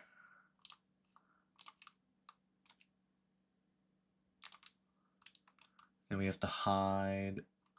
Where's our other one that we have to hide? Oh my gosh, I'm getting mixed up. There's so many things going. I didn't label everything very nicely, did I? Oh crap, that was the. Let me go back.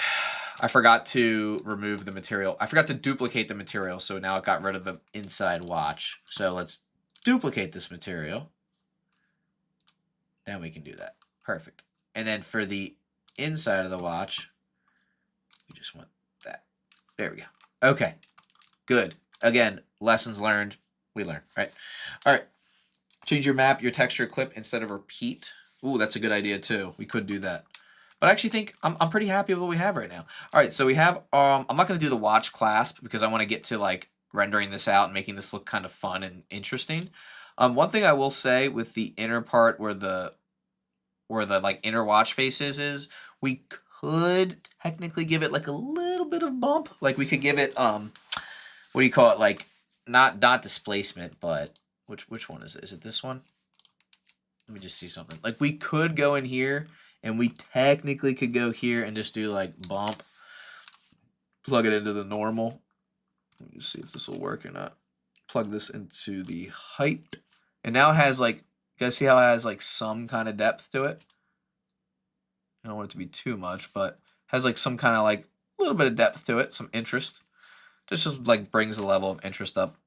And that's fine. Okay, cool. All right, now let's go ahead and download some cool stuff. Let's set up like some lighting. Maybe get like a background going on this thing, and then actually set up like a camera. I'm like kind of happy with where we're at with it so far.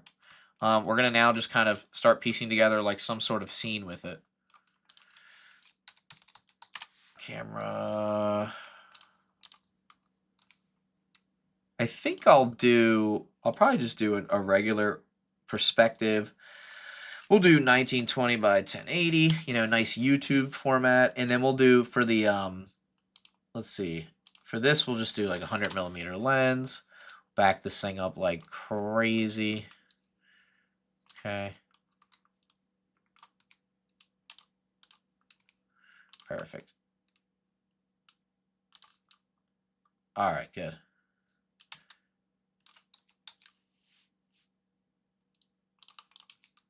Okay, good. All right, so another thing I'll do is I'm just going to kind of take this plane and make it a little darker so we have some contrast here. All right, there we go. Now, one of the things to consider is because of the glare on here, we might knock this down to 1.2 for the glass. That looks a little bit better. Yeah, that's looking a little bit better. Let's go ahead and let's start adding some like, not materials, but we're going to add some stuff into here. We're going to add like rocks, things like that, like textured background. Like I want this thing to look like it's kind of got its own vibe to it. So I'm going to head over to polyhaven.com. There we go, polyhaven.com. I'm going to go to assets and I'm going to go to models. I'm going to go to nature. Let's scroll down. I'm looking for something like just like a flat like ground plane, kind of like that. Let's see what they have. This is kind of interesting. Coastal rocks, tree stump, coastal rocks. That could work. Let's see. I'm looking for something like, excuse me, a little bit more up close, like sort of up close. Like this, I'm kind of checking this one out. That one looks kind of good. I think I might go, oh, this is tough. Let me see what this one looks like. No, that's not really what I'm looking for. Boulder. We could just put a bunch of boulders around it. Let's download the 2K version of this. All right, and then we're going to pop it into Blender. What do you guys think so far, though? Be totally honest. You can be completely brutal. I could probably spend like all day on this and try to like really get it to be perfect. But at the end of the day, it's a lot of work to try to make the proportions like perfect. That would probably be something. That would definitely be something that like Kent will be able to teach you, like how to get those proportions exact. You stream in the right time. I just finished making a watch model. No way. Oh, cool. Yeah, we'll see how this one turns out. I mean, there's no guarantees it's gonna be like amazing or anything like that. Oh, there's our boulder. Okay. See how this one's looking. Okay, here we go. So here's our boulder. I want to scale this thing up like crazy. I can't guarantee that this is going to look amazing or not. I am going to mess around with a few different environment textures. I'm probably going to choose an outdoor one just to kind of see what that could look like. I'm also going to probably end up doing like some depth of field on this at some point.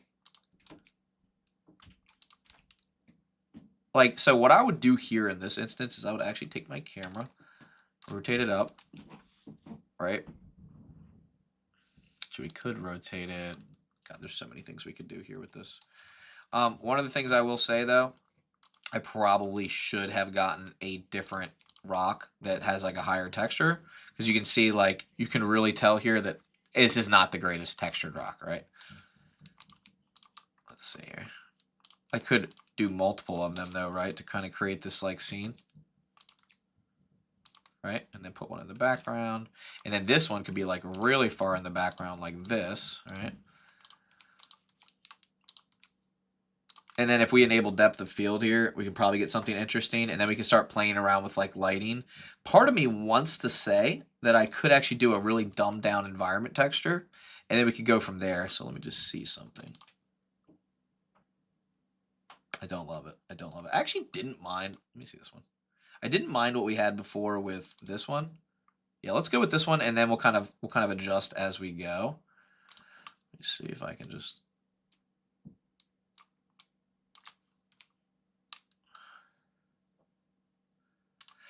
Yeah, so let's dumb down the strength a little bit. Let's also adjust our pass part out like this, so that we're kind of just focused on our watch. Let me duplicate a couple things here. I want to put a floor underneath of this, like. I want there to be like something underneath of this. Okay. All right, and then I want to have like some sort of light source coming across from it. Am I using Blender? Make the boulder wear the watch. That would be cool. Are you using Blender 5.0? Yes, I am. I am, yeah. Let me enable an area light here. Let's turn on our overlays here. We're going to have this area light kind of coming from this side here, kind of projecting onto the boulder. All right, and then I'm also going to reduce my spread on that.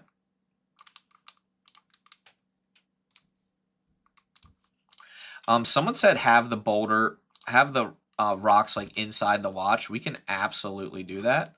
So I want to try some of that out as well.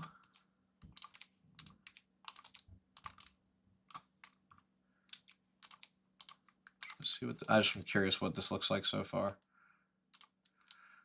We can come back to that concept.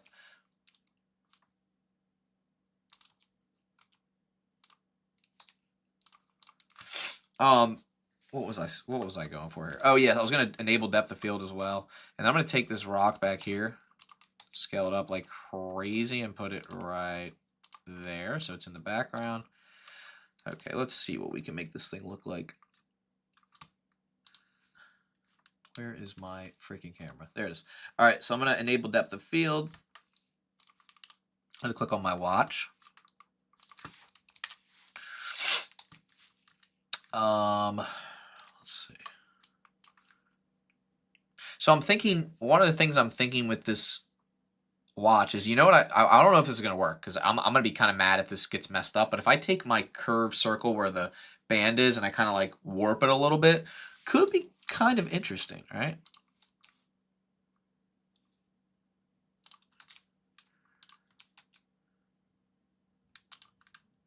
Kind of imagining like everything's kind of floating, like it's almost like debris, right?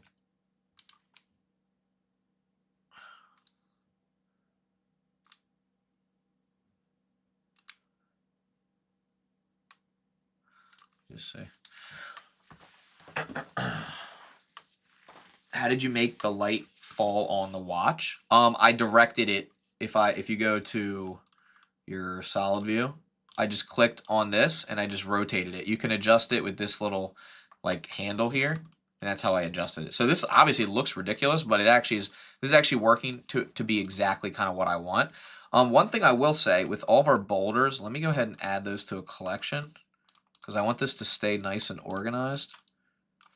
Are these all the boulders? Yeah, it is. All right, so move, new collection. I'm just going to say rocks, keep it simple. Okay, and I'm going to hide them for 1 second, because I actually want to be able to control this watch with an empty. I'm sure you guys know where I'm going with this. I want this to be in my regular collection. All right, let's see. Let's add an empty. We're going to add an empty, but this time we're going to add an empty cube.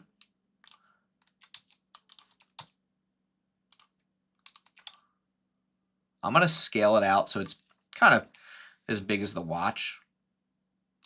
I'm also going to hide my area light so I don't accidentally select it. Now, with this selected, I'll hold Shift. Okay? Control. Oh, you know what? You got to be really careful here. You got to be really careful here. You have to select absolutely everything because there's a lot of stuff going on here with like booleans and this and that. So hold on. Let me do this. Shift click this. Here, hold on. We got to be really, really careful here. Because if we mess this up, it's going to mess up the entire model. Okay.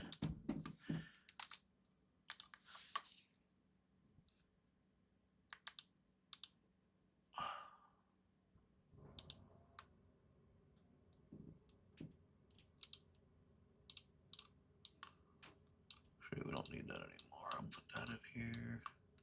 Okay, I think we're good. What's this? Right, let's see. See if this works. So we're parenting this to the empty. So if I rotate my empty, see if the watch gets messed up or not. It does not. Perfect. So now we can rotate our empty without having to worry. All right, good. Now we can turn our rocks back on. We can turn our area light back on. We can pop back into our camera view. And now we can rotate our entire watch without having to really like worry.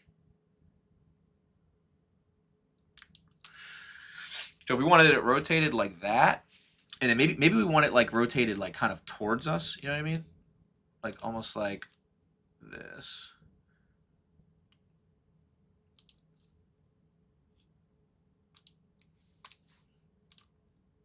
Yeah, maybe we want it like that. Now we have to be careful because, of course, with the glare. Oh no! What did I do?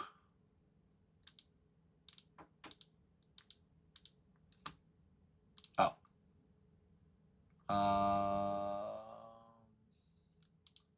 There we go. All right, with the glare, it could mess up the watch face, but this looks good. All right, this is kind of what I was going for. Now we're gonna do the risky part. All right, we're gonna. You look like Tom Hardy. Oh, Tom Hardy or Tom Holland? Anti-gravity is the way to go. Yeah, agreed with that.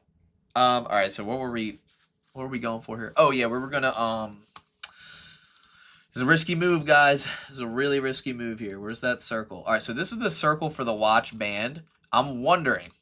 This is just a wonder. If we move this, yeah, it's gonna mess everything up. All right, so that's not gonna work, and that is okay. But what we could do here's an idea. I wonder if we could take this. If we add a lattice modifier to this, we've already there's a lot of modifiers going on here. If we add a lattice, this is a dangerous game. Be careful if you do this. We add a lattice. All right, here's our lattice. So the way the lattice modifier works is you basically can adjust your lattice. How do I describe this? Your lattice controls the object. So like the more subdivisions that you have in your lattice, which we're going to add quite a few. We add 10 and 10. We can basically now adjust this thing. Let's do this. Let's scale this up.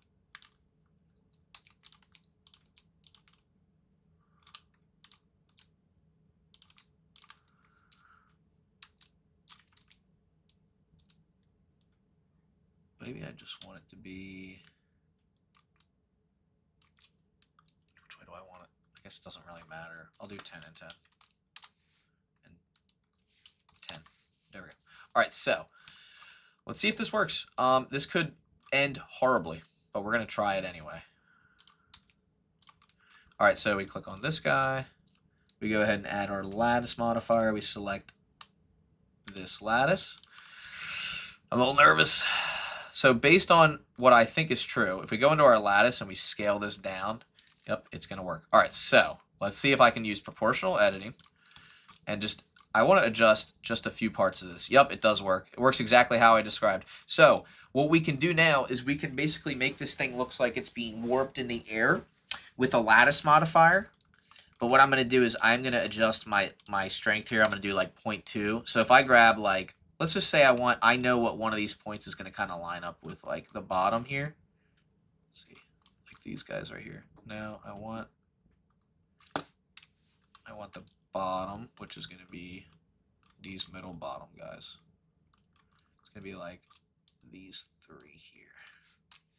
So now if I move these three, I can like kind of warp my watch, but I'm going to want to select more than that. So let's do this. Let's select a lot of the bottom, kind of in our X-ray mode here.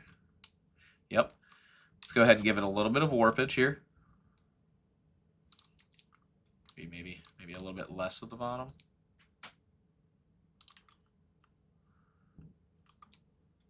Just want to see what this is going to look like. That looks semi believable. It's a little bit warped.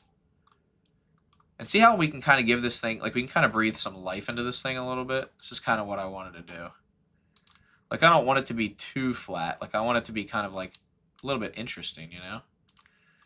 Let's see how that looks.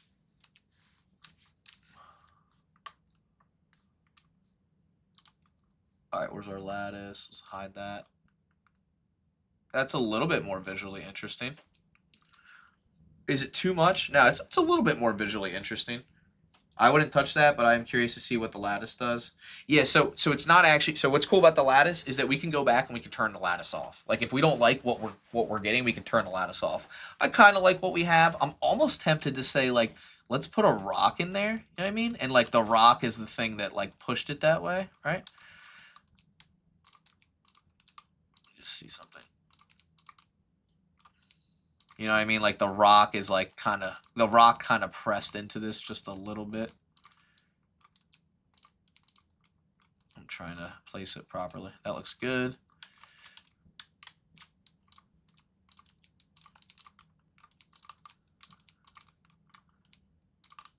Just curious what this is going to look like. Kind of interesting. I mean, again, it doesn't have, we don't have to do this. Now here's something really cool we can do. We can now use a particle emitter, well, or we can just use like, I don't know, instancer or something. We can just add like random vertices and we can have the, like an instancer for these little particles. So we could have like small little tiny rocks just kind of like all over the place. So I'm going to go ahead and grab this. I am going to add a cube, surround our kind of our space here with the cube. So it's kind of like eating up the whole space. I'm going to go to geometry nodes. We can integrate some geometry nodes here very easily. We'll just do mesh to volume. And then we'll do volume to, or sorry, distribute points in volume. We'll increase the density a little bit on both of these. Instance on points. And then for our instance object, oh my God, where did our cube go? There it is. For our instance object, we'll just choose any of these boulders. Doesn't really matter.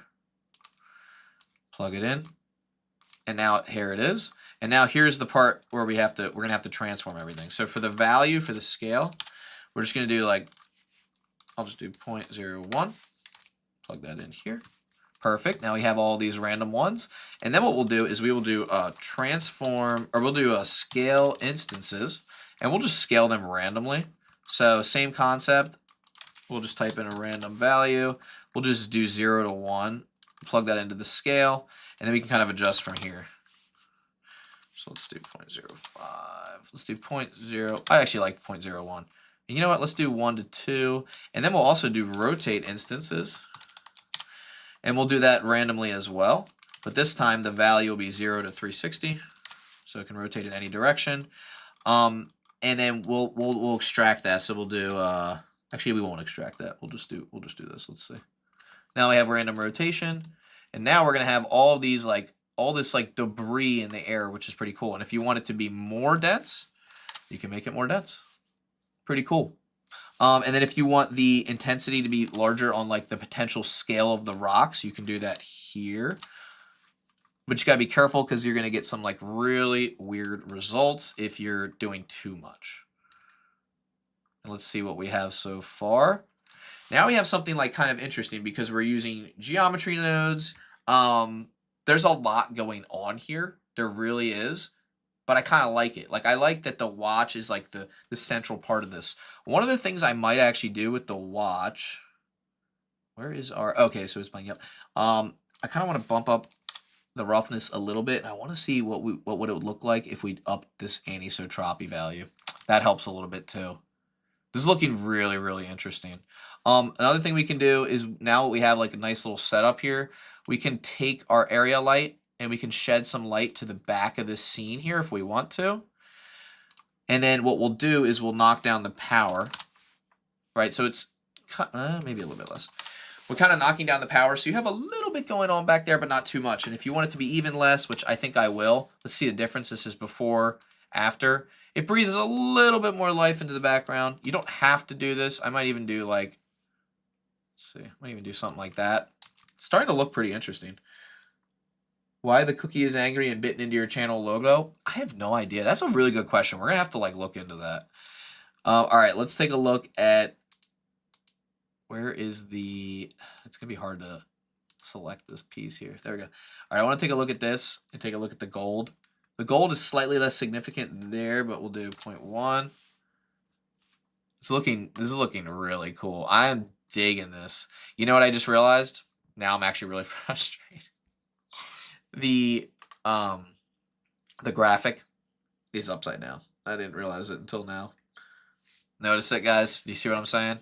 Graphics upside down here. Whoo, unbelievable. Unbelievable. It's all good because we're gonna fix it. We're gonna fix it. We're gonna fix it. We're gonna fix it. That's what we're gonna do. What are we gonna do? We're gonna fix it. I just gotta find. I don't remember which piece that was. Was it inner? Is this it? Let's see. That's not it. That's not it. What did I call it? I don't even remember. Or was it? Was it this one? No, that's not it. Inner 01. That's not it. Oh, it's probably in this. Oh, here we go. Inner graphic 01. It's this one. Okay, here it is. So we have to flip this upside down. I actually think we can do this very easily. Hello from Argentina. I think we can just do mapping and a texture coordinate. Let's see. And then let's flip it 90 degrees. So I just want to see. Nope.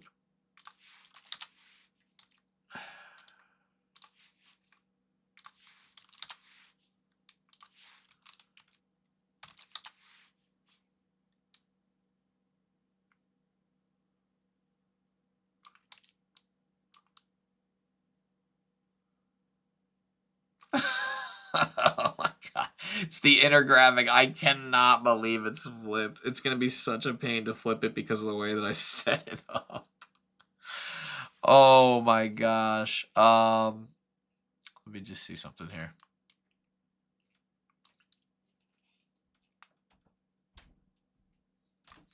Oh wait. Guys, think smarter, not harder. Hold on. Duh. All we got to do is go back into our downloads. We have to open it up. And then I'll just duplicate this. And I'll just flip it around. I'll save this one to downloads. And I'll just swap the graphic. Are we thinking smarter or not harder? Let's see if we did. Let's see if this even watch this not even work. Yay. All right, that's my excitement face because that was like a stupid solution, but it worked. Who cares, right? If it works, if it ain't broke, don't fix it. Guys, I'm really pleased with this. Like very, very pleased. I feel like we did so good today. Anybody else happy with this result? I'm really happy with this result. And this is a watch that I have in person, so it's pretty cool to see it come to life digitally. It's not perfect. It's not perfect. Not saying it is. But it is pretty cool. The only other thing I probably would change is the buttons on the side of this. I wish were on the opposite side. So like these, but oh, we forgot to color these buttons. Oh, did we do it? Do we struggle for a second and flip this entire thing? Oh, it's gonna drive me crazy, but I kind of like really want to. Copy location rotation modifier for empty. Oh, for the are you talking about for the inner circle? Is that what you're talking about? I guess I could flip these to the other side. Oh, yeah? Oh, that's cool. Thank you. I appreciate that. Okay, so here's the deal. We have an empty that's controlling our watch, which is right here. We also have a lattice. So I have to move both of these at the same time because I want to show the one side. I hear my computer is furious, and I realize I just didn't even do the right thing, so hold on. What I really want is I want to flip it like that. We'll do RY 180. Okay. And then, now they're on that side. Good. We'll do R.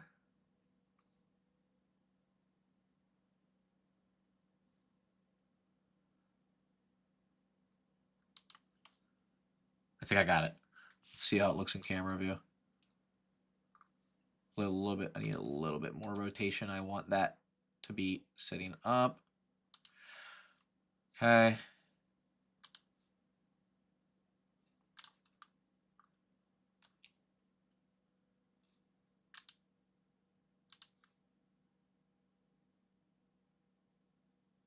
That's better, but I need it to be rotated a little bit.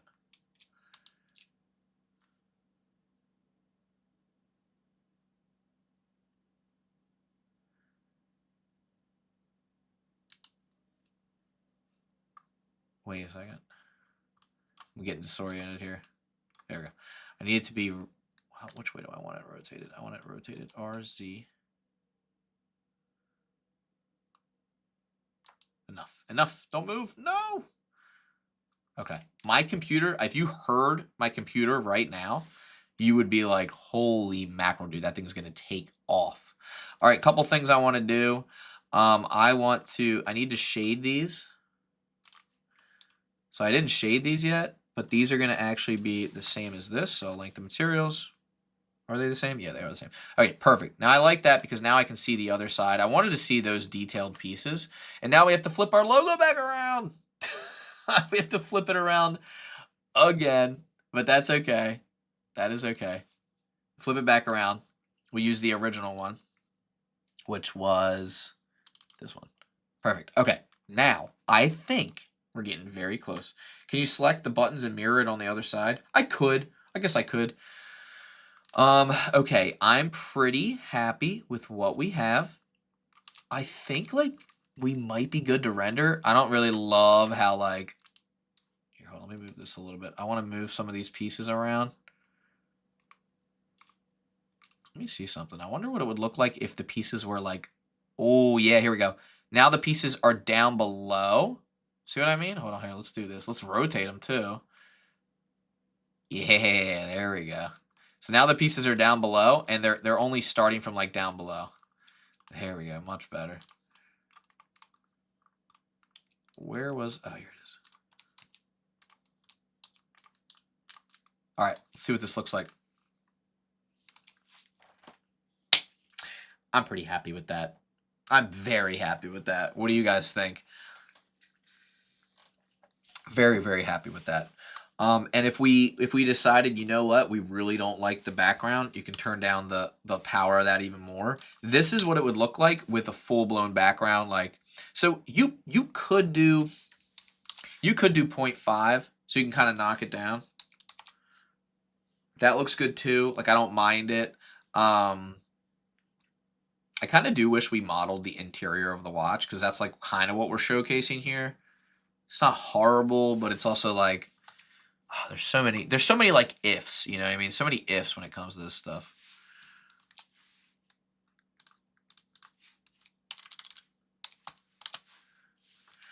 That looks better. Another thing we can do, I'm sorry guys, I forgot about this too. Color management, we can do like, maybe raise the exposure a little bit.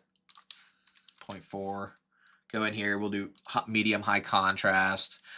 We could do some compositing, like we could have a little, honestly, let's do some compositing. Let's go over to compositing. I don't normally do compositing. I just don't really mess around with it that much because I haven't done like a ton of client projects recently. But let's go ahead and enable it down here. Let's enable it in camera view. We'll give it a glare. And we'll get a little something in there. Let's see what we can do. Let me see what fall glow would look like. Wow, the threshold is low. Do we want low? No, we want it to be, we actually want it to be higher. We want it to be like 5 maybe. Oof, this is really strong. It's kind of cool looking. I actually didn't mind the, I want to also see Jobs in Bloom, Ghosts. Ugh, that's kind of crazy. Streaks is kind of cool. But you have to, you're going to have to, hold on. We're gonna have to like really knock it down. That's a little bit better. See, like that looks kind of cool. I kind of like it. I mean, this is up to you guys. You don't have to do any of this stuff. That looks, see, like to me that looks really nice and stylized. Like I kind of like that. You can adjust the angle too. So if we wanted to, we could make it go with the angle. I actually kind of like it going with like the direction of the rocks. Fade, we can fade it in and out. That's actually kind of cool looking. There's a color mode? Oh, color blend. Oh, that's nice. Oh, we can tint it. I think this node, they must have changed this node. Let's tint it yellow. Yeah, it looks cool.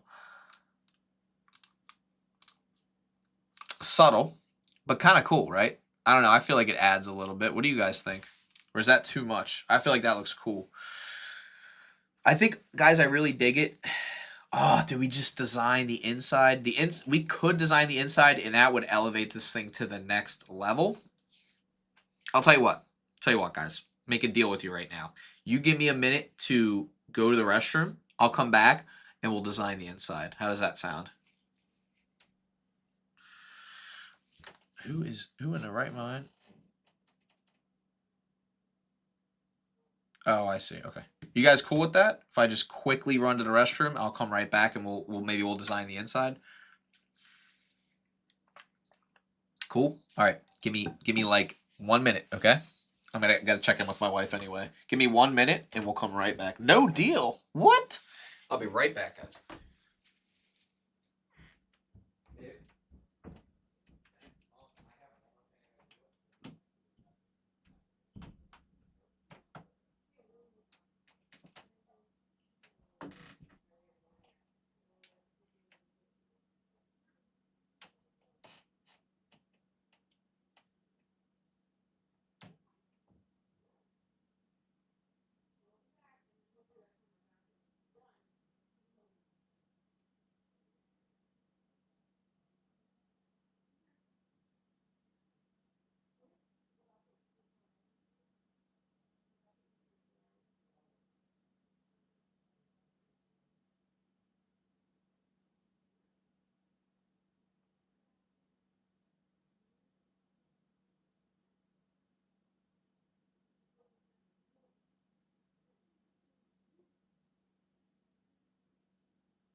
All right, guys. Thank you for waiting. What happens if you slide anisotropic in the principled BSDF? It gives you like a whatchamacallit, like kind of like a more metallic feel. I'll show you here. We'll go to select it on the right thing here. Yeah. So if you go to this and you adjust the anisotropy and or whatever the heck it's called. Here, it's more apparent when the roughness is higher, I think. So here's the difference. No anisotropy, right? High anisotropy. Anisotropy. Oh my god, however the heck you say it. See if it's hard to tell. It's really not showing much.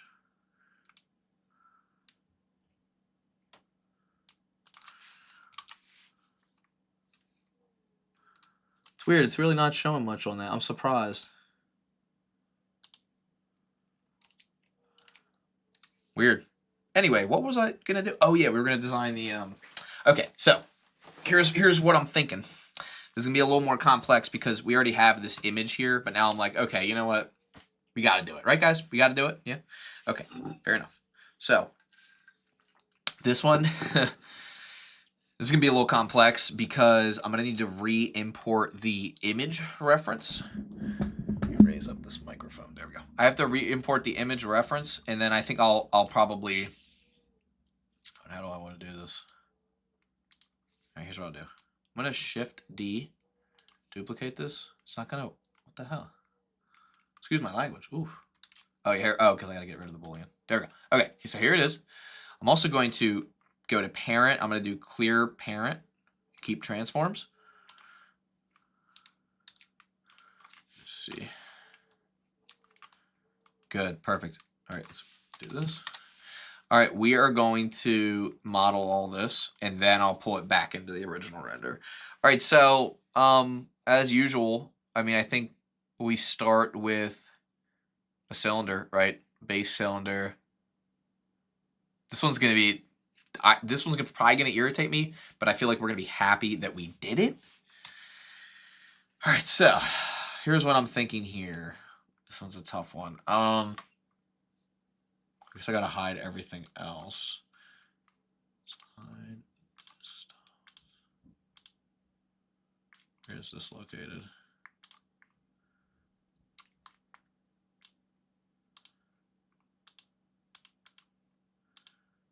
Perfect. Okay. All right, zero it out. And let's just model this thing. I'm in material preview just so I can kind of see what's going on here.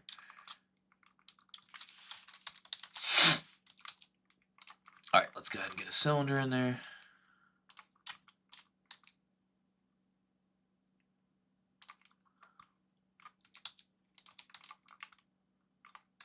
This should already be scaled properly too.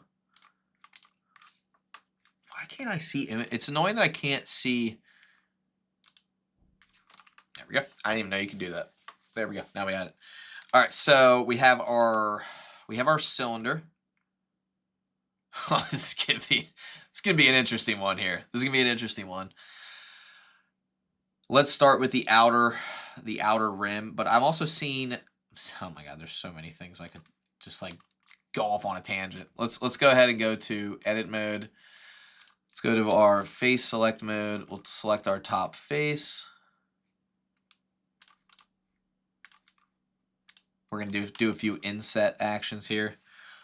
Inset.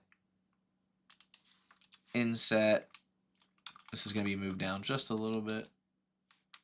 Oh, turn off proportional editing.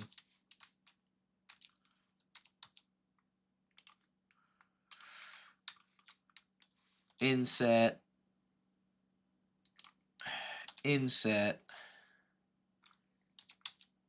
Perfect. So now we have these like inner ridges. Perfect. Then what we want to do is we want to get, oh, this is going to be so interesting to be able to like figure this one out. All right, so we have that. Good. Now let's go ahead and add a curve. Let's do add curve circle. Here it is right there. Scale it in. It's perfect.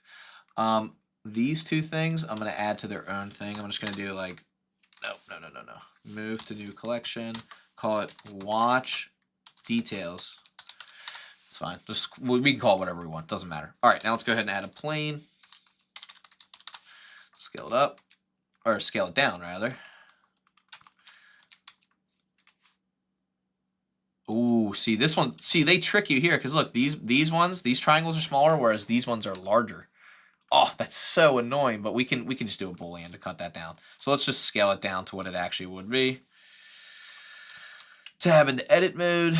Bring this up on the. I guess what does it come down to? It comes down to right there. Scale it in.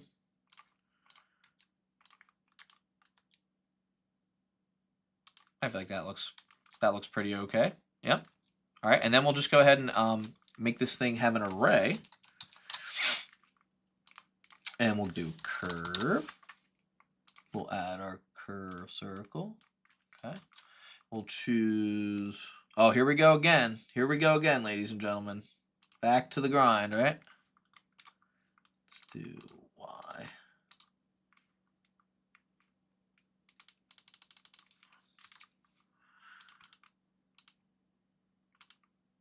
Oh, right. What did we learn last time? Object apply all transforms.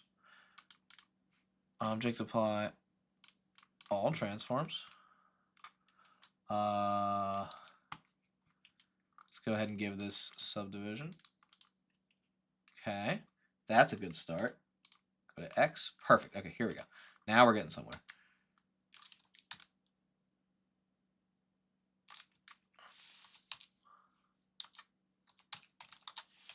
All right, there we go. How many are there? 1, 2, 3, 4, 5, 6, 7, 8, 9, 10, 11, 12.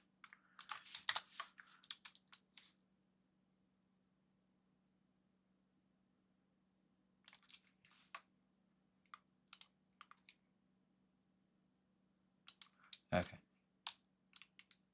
Okay, there we go. So we have those. Perfect. We'll just give them a little bit of thickness. Oops, wrong thing. Solidify. There we go. Little bit of thickness. Nothing too crazy.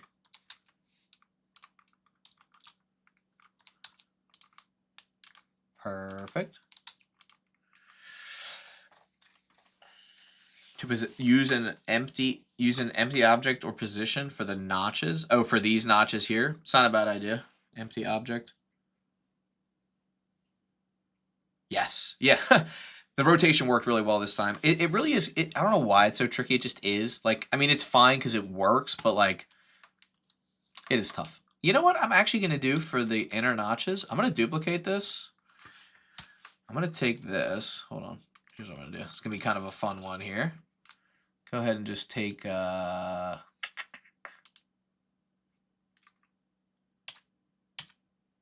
am I doing here? I just lost my train of thought. All right, here we go. Boom, boom, boom, boom.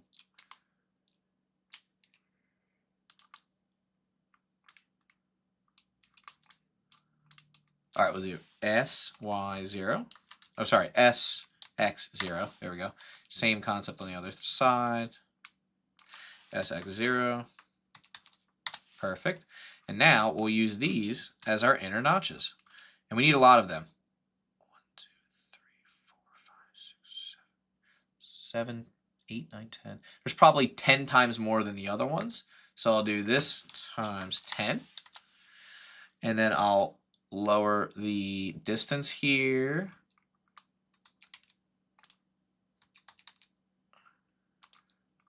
Okay.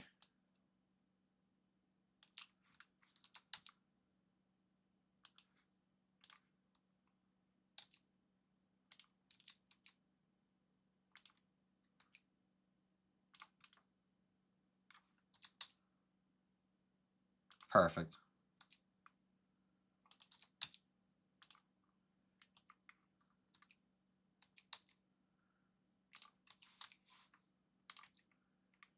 That looks pretty good, I feel like.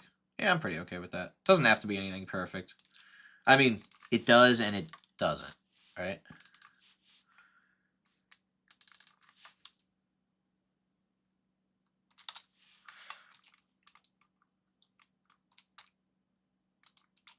Perfect. All right. That's good. Except for we need to scale it out more. It should be scaled out like... There, like that much. Okay, that's good.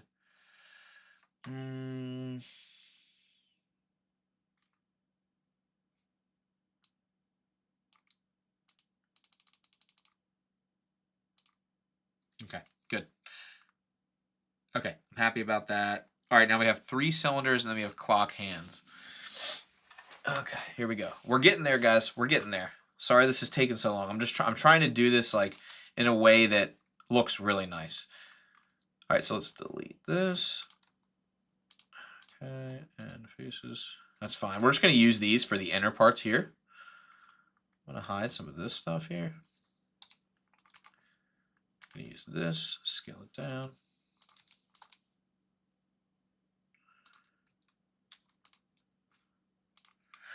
going to select this inner ring here and scale it out.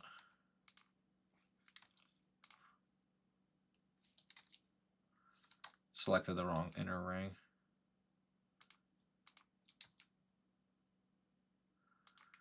Perfect. Okay, there's that. Now, I don't think I'm going to do, I guess I could do the notches. The notch. Do I do the notches? I guess I could. How much do I really want to do on this project here? We'll come back to that.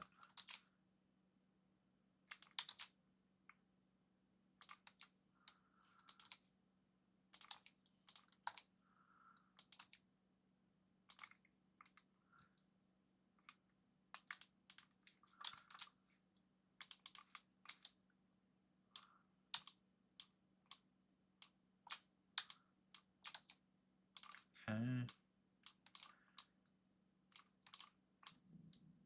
My God, my stomach is, I don't know if you guys can hear that, but my stomach is like actually growling.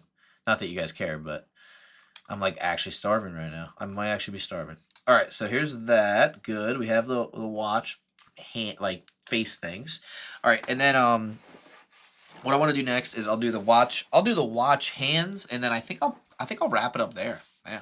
And then what I'll do is I'll take all of these, wrap them into an empty, like parent them, and then I'll decide from there. Okay, so let's do a plane. Scale it down a bunch.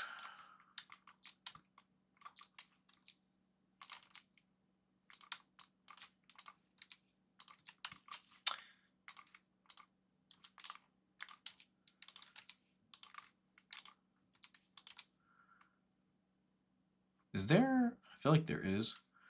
Whoa, there is like a center to this thing. So there we go. Just pretend I don't really know where that is, but that's fine.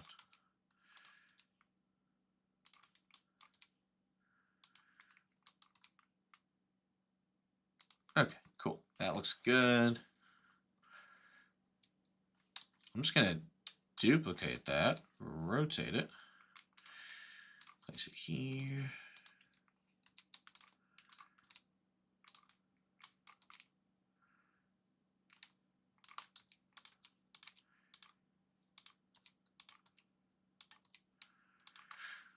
Same concept, rotate, scale.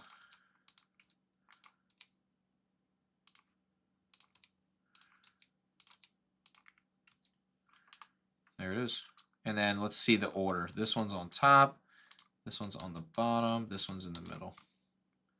And then I think I'm going to take this and just give it a solidify modifier ever so slightly. And then I'll copy the modifier over. Okay, now we have those. We have those. All of that is on top.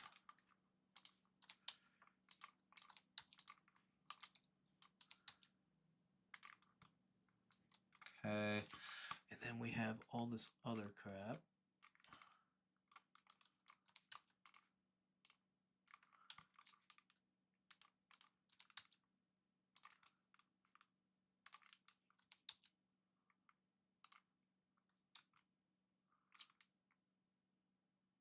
I feel like that is pretty much it. I mean, I don't think I'm going to go into too much more detail than that. I'll be honest with you guys. But this looks a lot better, and I feel like we can actually use this for more detail, which I'm happy about.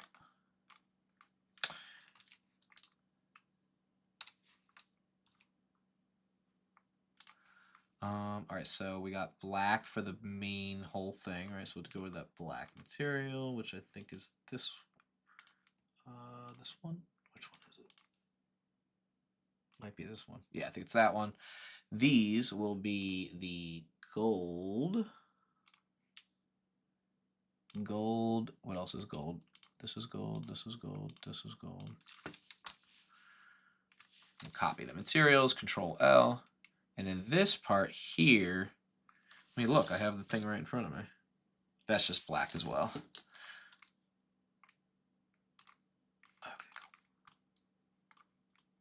All right, cool. All right, settled. All right, so now all this stuff needs to get wrapped up in its own empty. So let's add in a empty, we'll just add an empty cube.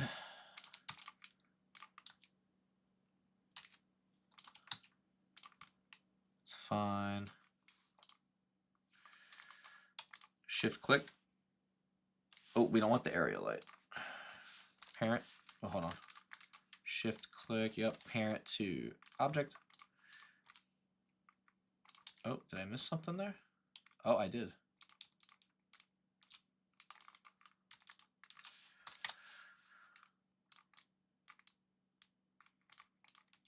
Perfect. Okay. Now we got everything.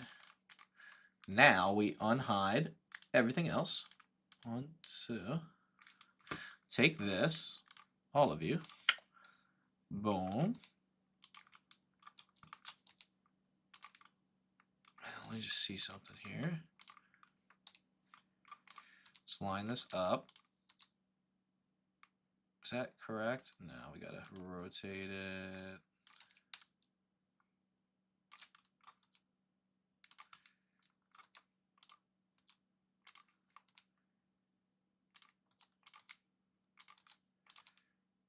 Is that correct? Yeah, it is. Perfect. And we'll just try our best to line everything up. I feel like that looks pretty good. I'm pretty happy with that. All right, now we got to go back in here, turn the rocks on. We got to go here, and there was something that we hid. So this guy? Yeah, it was that guy. And then we have to find the inner graphic now. The original inner graphic. Hide that. Let's see what this looks like. Oh, I forgot to do the watch hands. Hold on. And then I have an idea of what we're going to do to get the graphics on top of our actual watch face now. We're going to take this empty. We are going to move it back a little bit because it needs to be a little bit more recessed inside this glass. All right. Much better already. Wow, did I really not take those hands and make them anything? What color are they? Oh, they are that gold color. So, where is it? These guys need to be gold. And gold. Okay. Gold and gold. Now, let's go ahead and bring back our internal graphic. And I am going to try... Well, hold on, let me first line this up.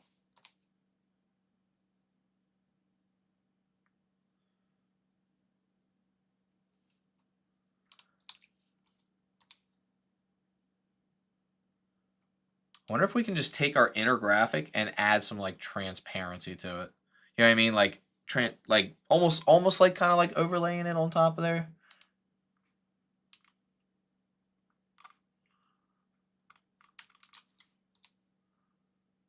That's the wrong one.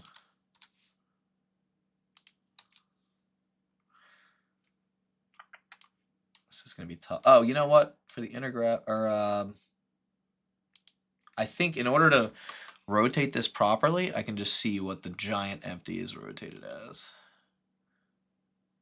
121. All right, negative 121 and 180. Close, actually. Okay. And then, wow, I was really close to that rotation, actually. And then this is, I'll just copy this last one. Blender just froze. Oh.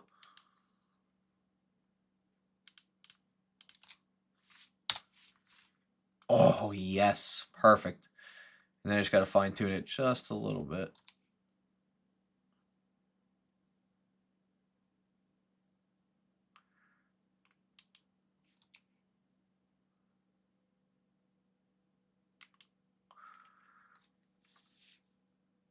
What did I say I was going to do? Oh, yeah, I was going to take the other graphic, as if this couldn't get possibly any more complicated.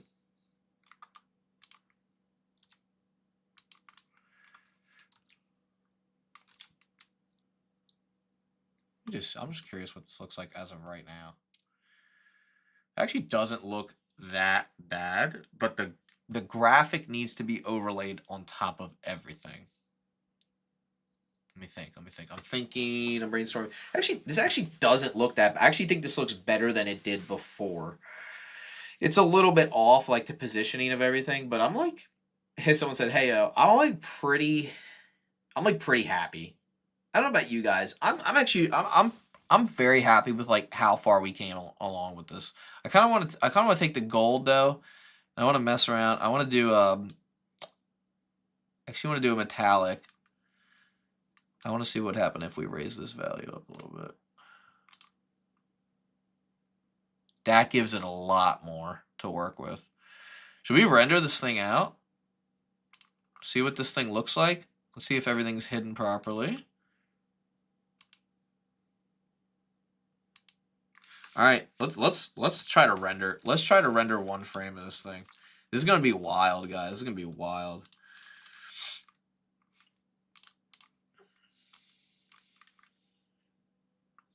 Probably gonna have to say loading render kernels, or maybe not. Wow, it's actually not taking that long. It's actually gonna take 22 seconds. That's actually not that bad. Wow, it didn't take that long at all. I will admit, I'm not entirely happy. There's some of the geometry that I'm not entirely happy with. Really, it's this right here, this like bottom part. I just want to take a look at those modifiers again. For like smoothing, yeah, let's smooth it out less. Subdiv, bevel.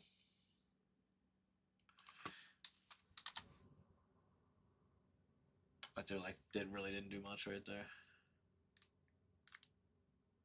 That did much. That's a little bit better. I wonder what that looks like now. That looks a little bit better. A little bit better. What was I gonna say? Oh yeah, let's bump up. Let's do 500 samples. Let's do 200% render here. Let's do no denoising. Let's go to our light paths and see what we're looking at. Good. Caustics. Don't filter. We'll only filter 0.3 of the glossy because I really want this thing to pop. We could add some like, so this is where you get into like the real details. We could add some variation in the metal. Like we could make it look stainless steel. I mean, we could really get into like the materials. You know what I mean? Like we could go into shading. We could really like make this look like it's like a crazy metal. Like even really right now it should only be like the slightest roughness. But then we can take, you know, a noise texture. We can add some variation to that with a color ramp. Basically, which is like kind of like a contrast, right?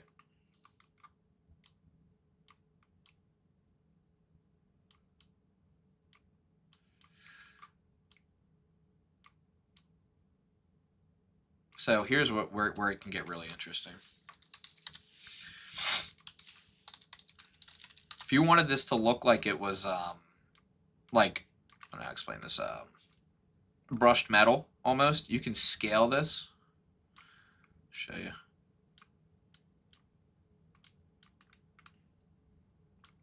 No roughness, low detail, no distortion. So see how we can kind of get this like faked kind of like brushed metal look? There we go. So you can get kind of this like almost like this brushed metal look. I'm just curious what this looks like with the whole model. So I don't like it, but I'm trying to show you guys an example. There we go. So this is a little bit better. You kind of get this like, I don't know, this like brushed metal style. That again, you don't have to do this. It's just like an example of what you could do. So if that's what you're going for, go for it. If not, like, I don't know, that's kind of cool, right? And then you can come back down here. You can be like, you know, not 30. I want to do 60. Now you really have some like fine definition. If you really want to make it pop, you do something like that, right? And then realistically, it'd probably be like 150. Now you got this like kind of brushed, you have this like brushed metal look sort of you can kind of go for. You can do the same thing with the gold. Gold's going to look a little different. Like you might want the gold to look a little more spotty. Like, so like for the gold, what I would do is I would do like same concept, but this time I would do a Voronoi texture and I would plug that into like a color ramp.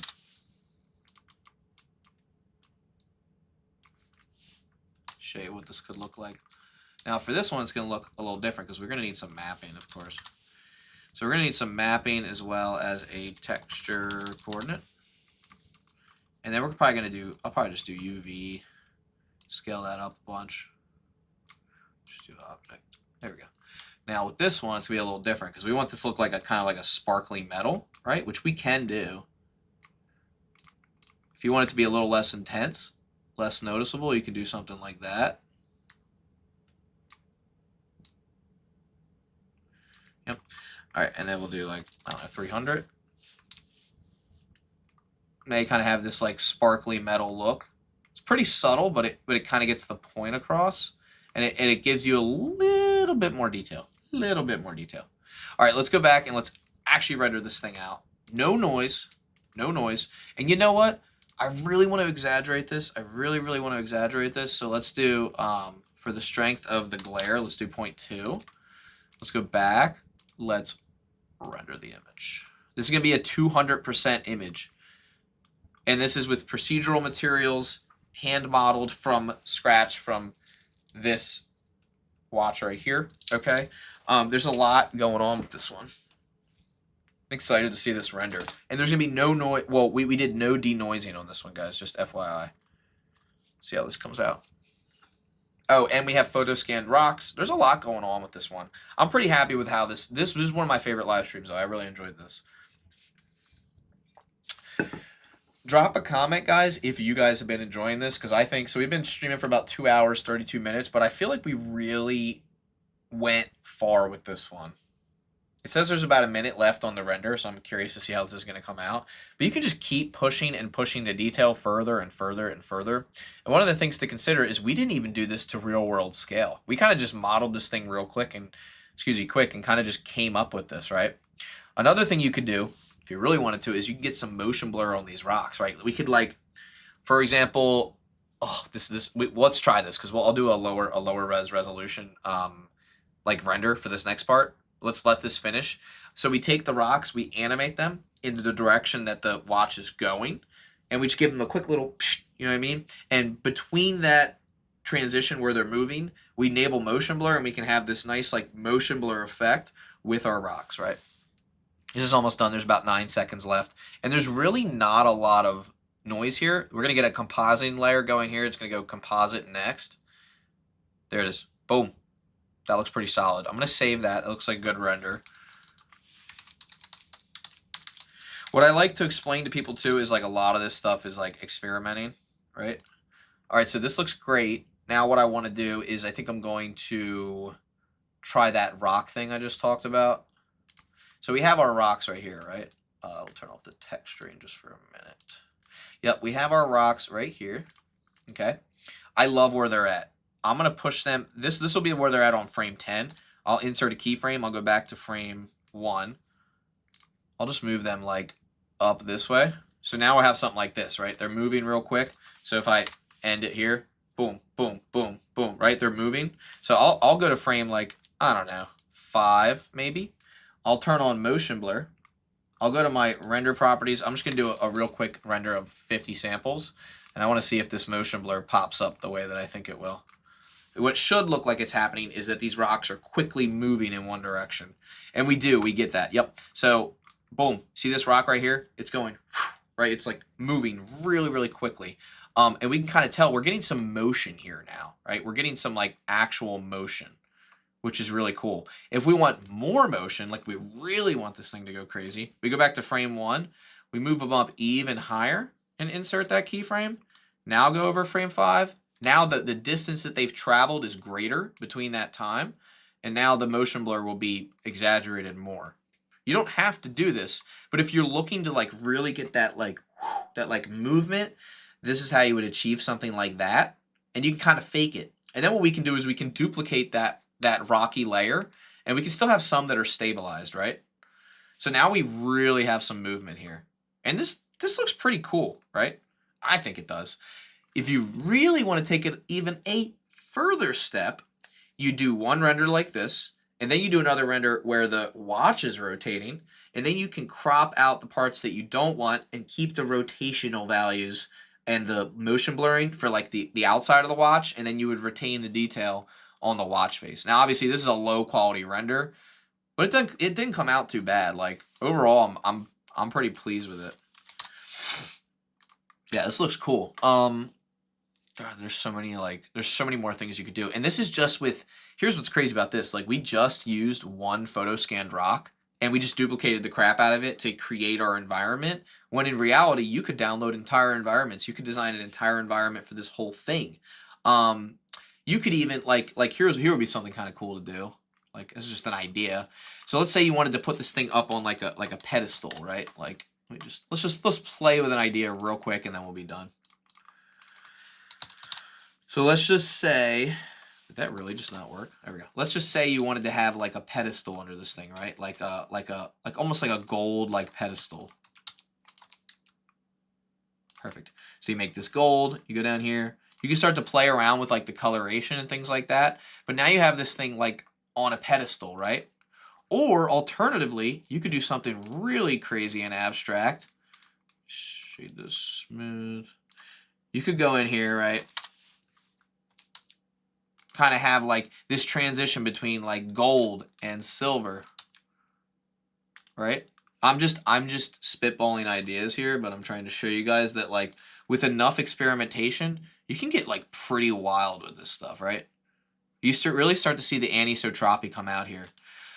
Let's see, or anisotropy, however the heck you say it. So look, boom, right? You gotta have like some of these elements in here. You take this, I don't know. You could even get like really, really crazy with it. And you could like duplicate this, right? Have like a little one of these down here. I don't know. But you can get, I don't know, you can get fun with it. You could even add a few boulders in there that have the gold themselves. Like we could take this boulder, give it gold. I don't know. That's kind of interesting looking. Like I feel like there's an interesting dynamic happening there with that gold, right? Almost looks like a gold nugget, right? Kind of have this gold nugget floating here. Maybe you have one over here, rotated, scaled, right? Now you kind of have this like element of gold. I don't know. You can do, there's so many things you can do. And that's part of like what they taught us in art school is like, excuse me, the art is never done. Like it really isn't. You can go all day with this stuff. I mean, you can get like, I don't know. I love this stuff, but you can get so crazy with it. Like you can go here. All right, you can take your, where's it, texture? I want to do, not material, object. Is it attribute? No, I really want the texture, but it's okay. All right, so this one's gold, like, and then we have another one that's gold. You can go here and be like, you can create this like trail of gold, right? You can kind of have this gold that like leads up to this thing, right? Like it's like that, right? And it's just like boom, right? Scaling.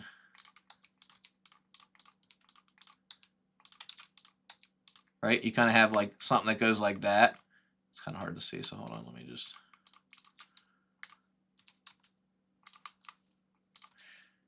There we go. Right? You kind of have this like trail of gold. I don't know. I'm just, like I said, I'm just spitballing here. But you can like get really, really crazy with this stuff. Especially now that we have like a scene set up that we really like. But I kind of like what we have so far. So I'm going to leave it at that. I'm super happy with what we came up with. Yeah, no, I'm super pleased, especially considering I never had this model. We modeled this all from scratch. So pretty cool. I hope you guys enjoyed this. If you did, drop a comment down below. The last thing I'll leave you with, the very last thing, is of course, once again, CG Cookie. Quick shout out to them and myself. We helped build this course, The Core Fundamentals of Blender. You can unlock the core of Blender and elevate your craft. It is a 9-course foundational journey to unlock the full potential of Blender, and it's absolutely incredible. I highly suggest you check it out. I also want to do a quick shout out to Jonathan Lampel, who has some amazing, amazing courses. And we also have Kent, who I wanted to shout out right now for the macro sessions. So Jonathan Lampel does the modeling. Kent does all of the, this is his macro session. He has other sessions as well. But one of my favorites all time is going to have to be this yin and yang pencil. There's just so much you can learn here. Let me go ahead and drop this in the comments down below. Yeah, I hope you guys enjoyed this. This right here, I learned so much from this. Like this alone is like a masterclass. Just this subsection of this specific macro course Again, if you have CG Cookie, you have an account, you should be able to have access to this already. There's just so much to learn. There's so much to learn. It's absolutely incredible. This is probably one of my all-time favorite like tutorial style educational videos that I've ever watched. There's just so much to learn here. So much. So I hope you guys enjoyed this. I hope you enjoyed our amazing rock render. Let's go ahead and view that again. Came out great. I'm more than pleased with this live stream. Drop a comment down below. Let us know what you thought. Subscribe to CG Cookie. And I hope to see you guys